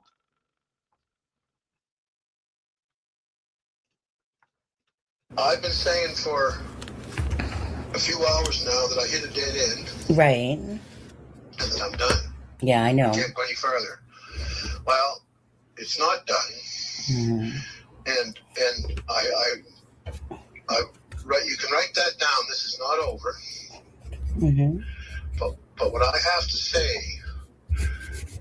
is I've been defending Daniel quite a bit because of things I found out about him, and I've corresponded things. Yeah. With him. So you can if you can write. I've been defending Daniel. Yeah. And promoting Daniel. Yeah. I don't think so. I mean, he's talked a lot of shit about Malaya, but I don't think so. I think Daniel's been out here speaking for himself. I know. Oh, okay. Mm-hmm. To gain someone's trust, you have to get close to them, right? Absolutely. I know the games. Yeah. I bet you do. Yeah. I believe there's going to be a huge turn in the road soon. Okay. Anybody could say that. I believe there's going to be a huge turn in the road soon. I believe that the RCMP is going to come out with information. Anybody could say that, and they might be right, they might be wrong, but that's not anything concrete. You're not giving me evidence I didn't have before that the RCMP also doesn't have. That's just a blanket statement to make it look like you know something when actually you don't. And it's going to go almost exactly the opposite of the one that I've been saying online. Absolutely. I agree. Because I've been trying to get the trust of people. Yeah. That are not good people. Right. And I've got their trust. And now. Yeah. Now I'm going to go after them.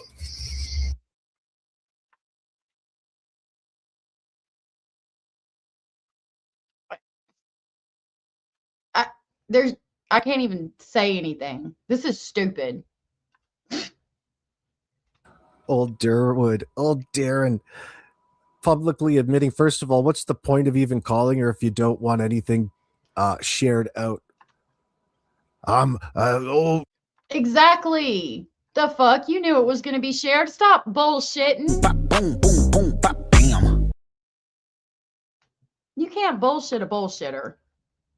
Yeah, he's a bullshitter of a lot of general statements. All of these are general statements. Y'all think he's so smart and intelligent, knows so much, when all of these are general statements. Stop. Write down what I'm going to tell you.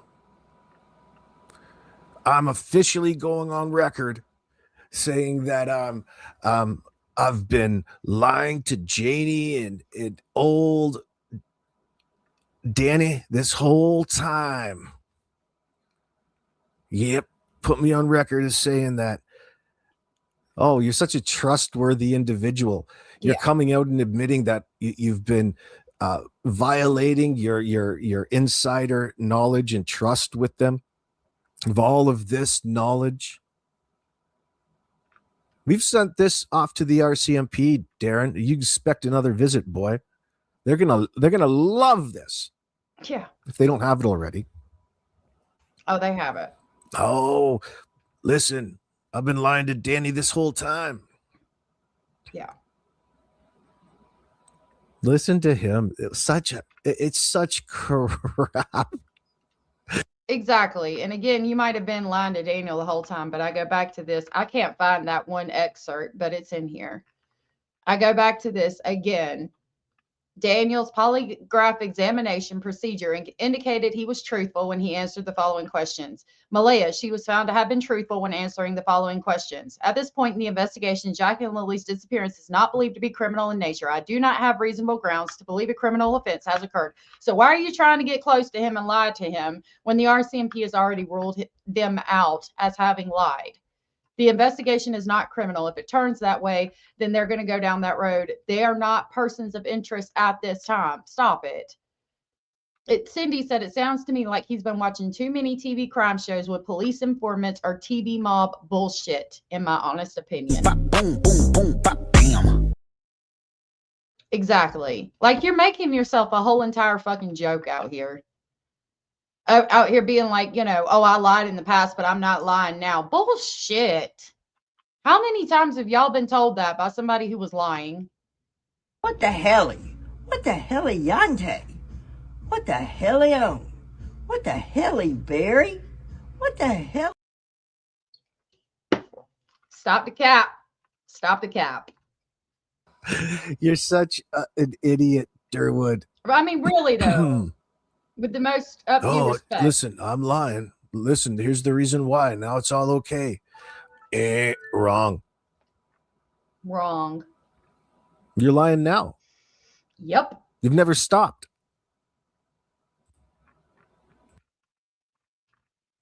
Okay. And this is gonna turn. Yeah, and this is going to turn on Daniel. Pardon? This is going to turn on Daniel, you mean? She wants so bad for Daniel to be the one that is guilty of this. Did you hear her voice just then when she said that? This is Sunny from A Crime and Shame.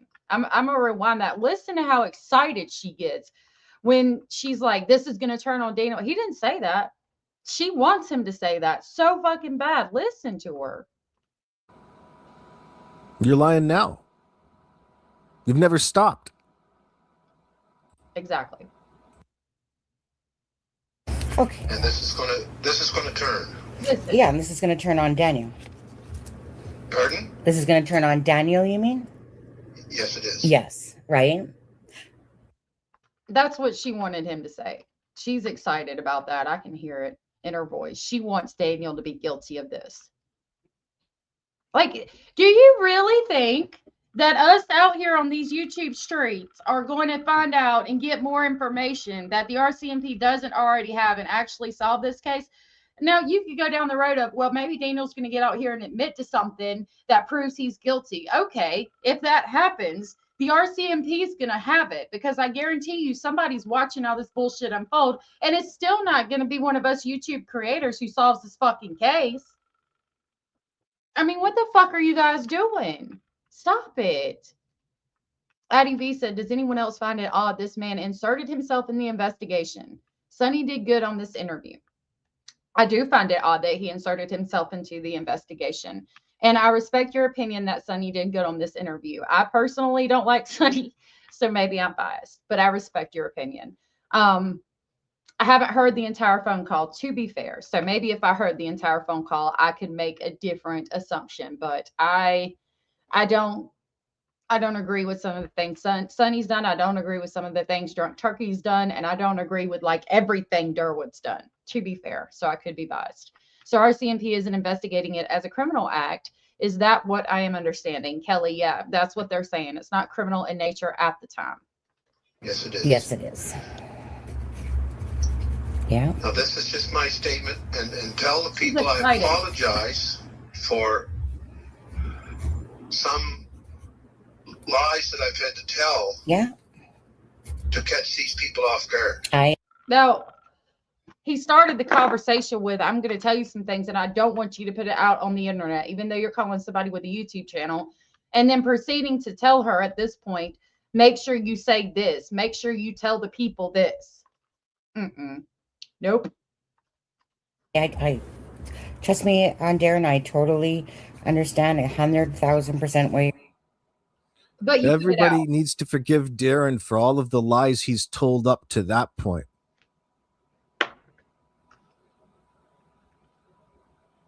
I'm not. And think about what all of that is, what all of that entails. We've already known you've been lying this entire time. Why are you so mad then, Derwood? Yeah, you've been busted lying this entire time. Like, why are you so? Yeah, stop. I think he's been busted lying this entire time. So he's coming out saying, tell the people I'm sorry for lying because I've been busted lying. They've caught on to my bullshit. Let me give you some more bullshit to keep people interested and keep me at the center of the spotlight, of the limelight. That's what this says to me. Forrest, good to see you. Said, I get tired of the yickety yak. You want to talk about something, come at me with documents and facts. Then you can speculate. Don't base things on wishes and wants. Exactly. Boom, boom, boom, bop, bam. Exactly. Yep. I agree, Addie. There's a lot of emotion.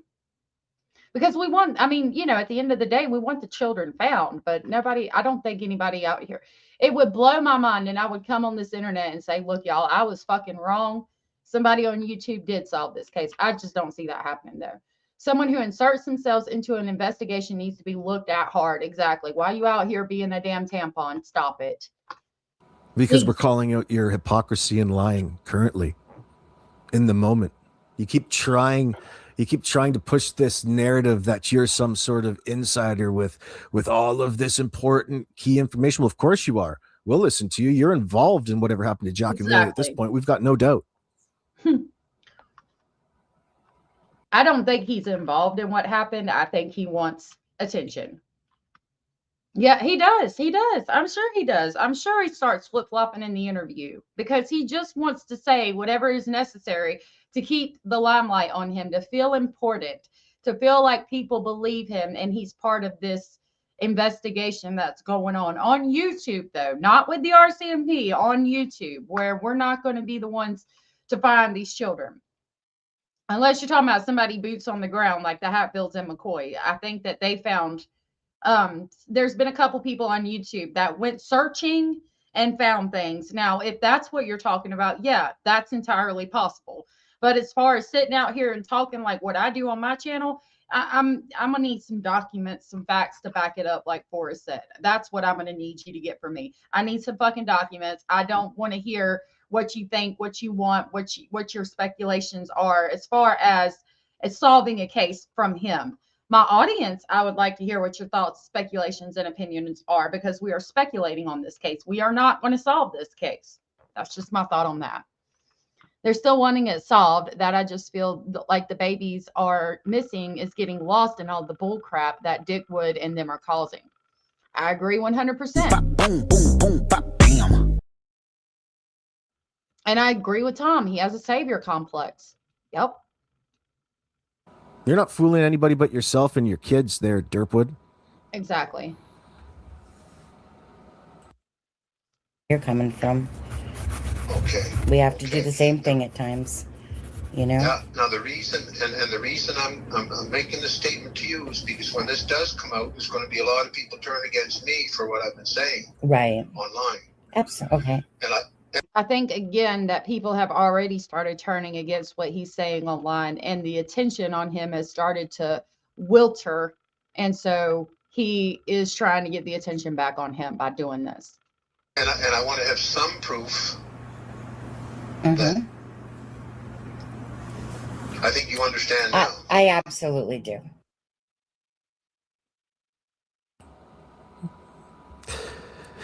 You want to have some sort of proof that it's how you always felt, and there was some sort of reason why you were saying contradictory things online. No, it's just a cover story. You're sensitive to scrutiny and all of the backlash that comes your way. It's always been there. You've been an idiot from the start, fool.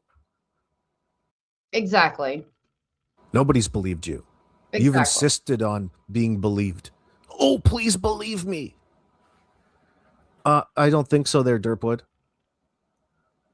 I'm not. This is nothing but you admitting to your involvement in things behind the scenes. Now, I don't think he's involved in their disappearance. I'm not going to go that far, but I think he likes the attention. I absolutely do. Okay. And now, I so regretfully have to say that I'm now if you'll write this down word for word for me, this is how it is. Okay. Make sure you write this down word for word, because I don't want this conversation out on the internet, but make sure you write it down word for word. So when you put it out on the internet, you have my direct quote. Get the fuck.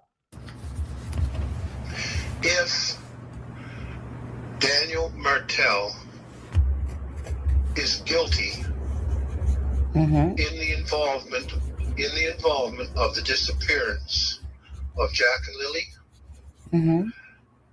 they are dead. You're such an idiot, dude. He really is. It's so important. You're bringing up ifs. Yeah.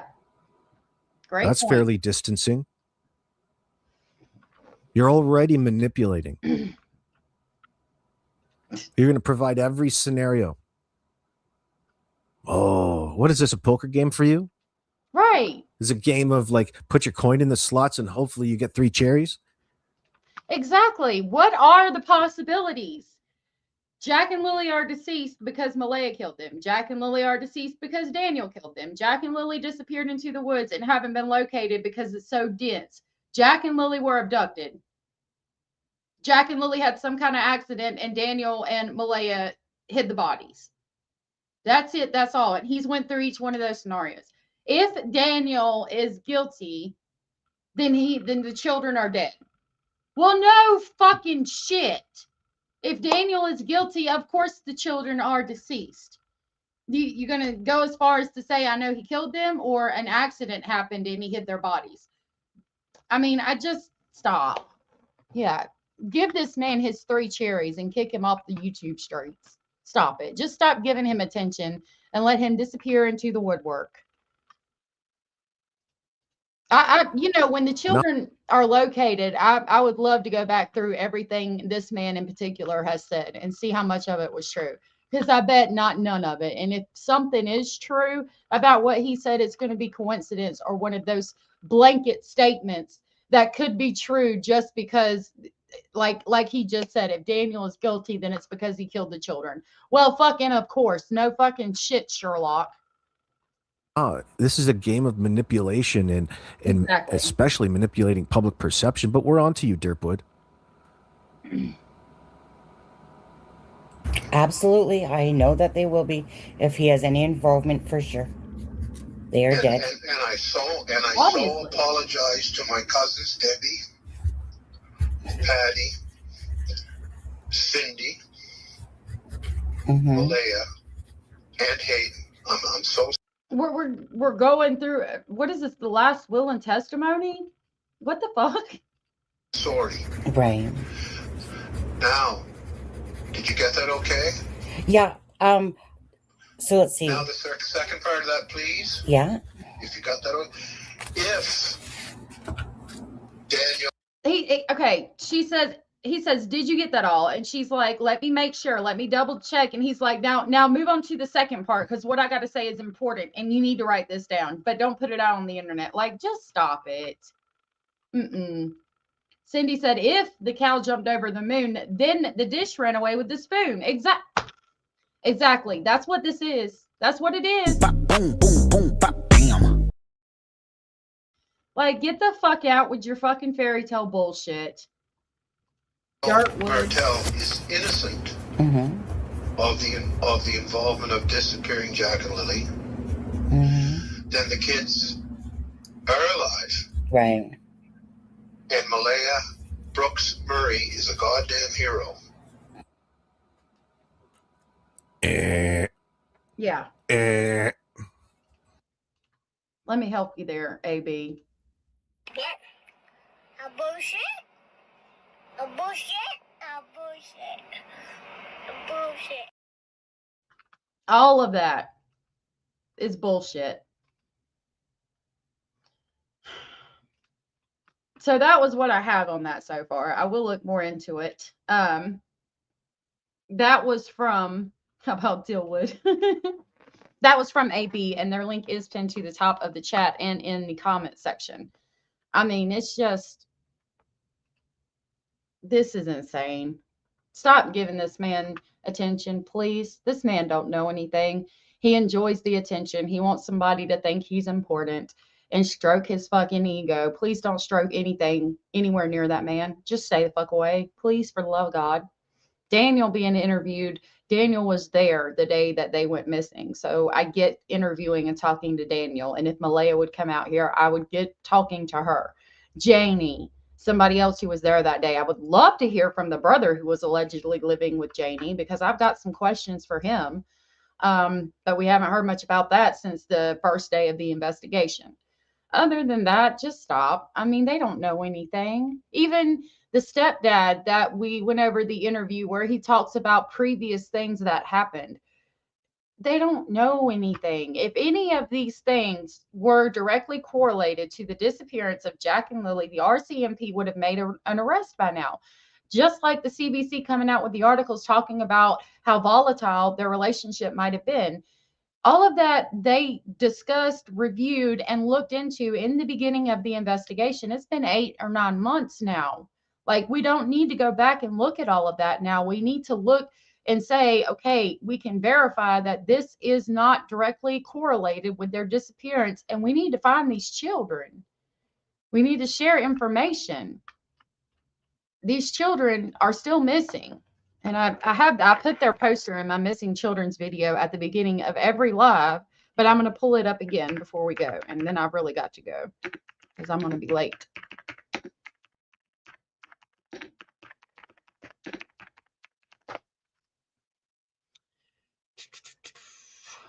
Let me pull it up real quick before we go. Hey, Katie, sorry. One. Hold on.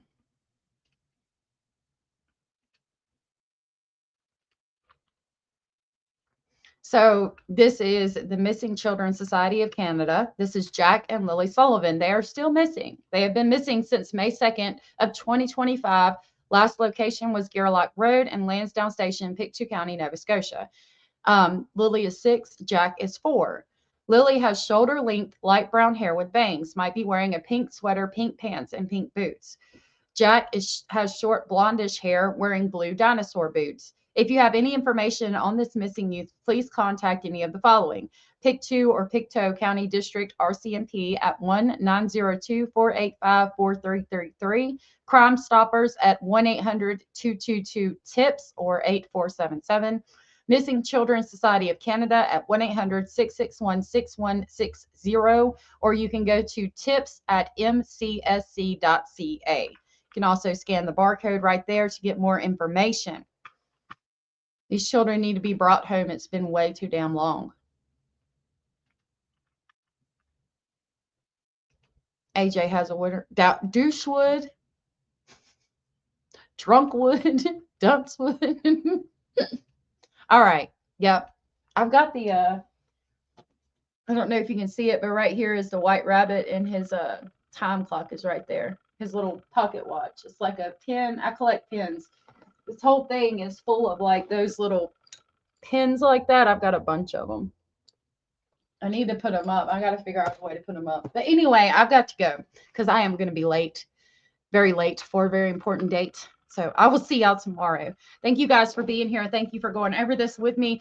We will still talk about Sebastian and the reports. It's really important that we talk about that with the canine, the human remain detection canines found, because a lot of people are portraying that in a way that's not good at all. They're saying that Chris and Katie have done something to Sebastian.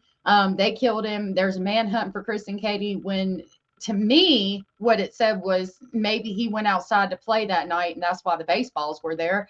And the construction crew came in the morning, and he was asleep or something, and dirt got pushed over on top of him. Nobody knows what happened to Sebastian Rogers either. We need to talk about that because there's been a lot of shit going on, and I don't think that document says exactly what everybody thinks it is. So we will be going over that. I did get my thumbnails made for my Patreon to upload that document as long as I can still get it. That is from SF Investigates. If you go to X and you type in SF Investigates, you can get that document for yourself for free. I will put it on my Patreon, and I'm going to also put the document from RJ Davis that goes over every sick, fucking nasty ass thing that those monsters did to him. Diana, good to see you. We're about to end it for the day. Thank you guys for being here. Thank you for your support. You guys are amazing. Again, if you want to be entered in the drawing in about 2.5 weeks to win 3 prizes, make sure that you are a member. I'm going to do a members only giveaway. 3 people will be chosen, and I will ship internationally. So if you are interested, definitely try to become a member sometime within the next 2.5 weeks. I will see y'all tomorrow. I hope y'all have a good night. Stay safe. Remember, you are important. You are enough. You are special, and you are loved. And I will see y'all tomorrow. Bye.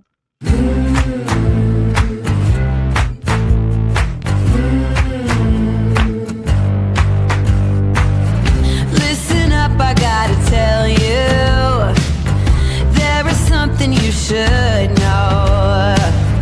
I have never really liked you at all. I cannot hide it anymore.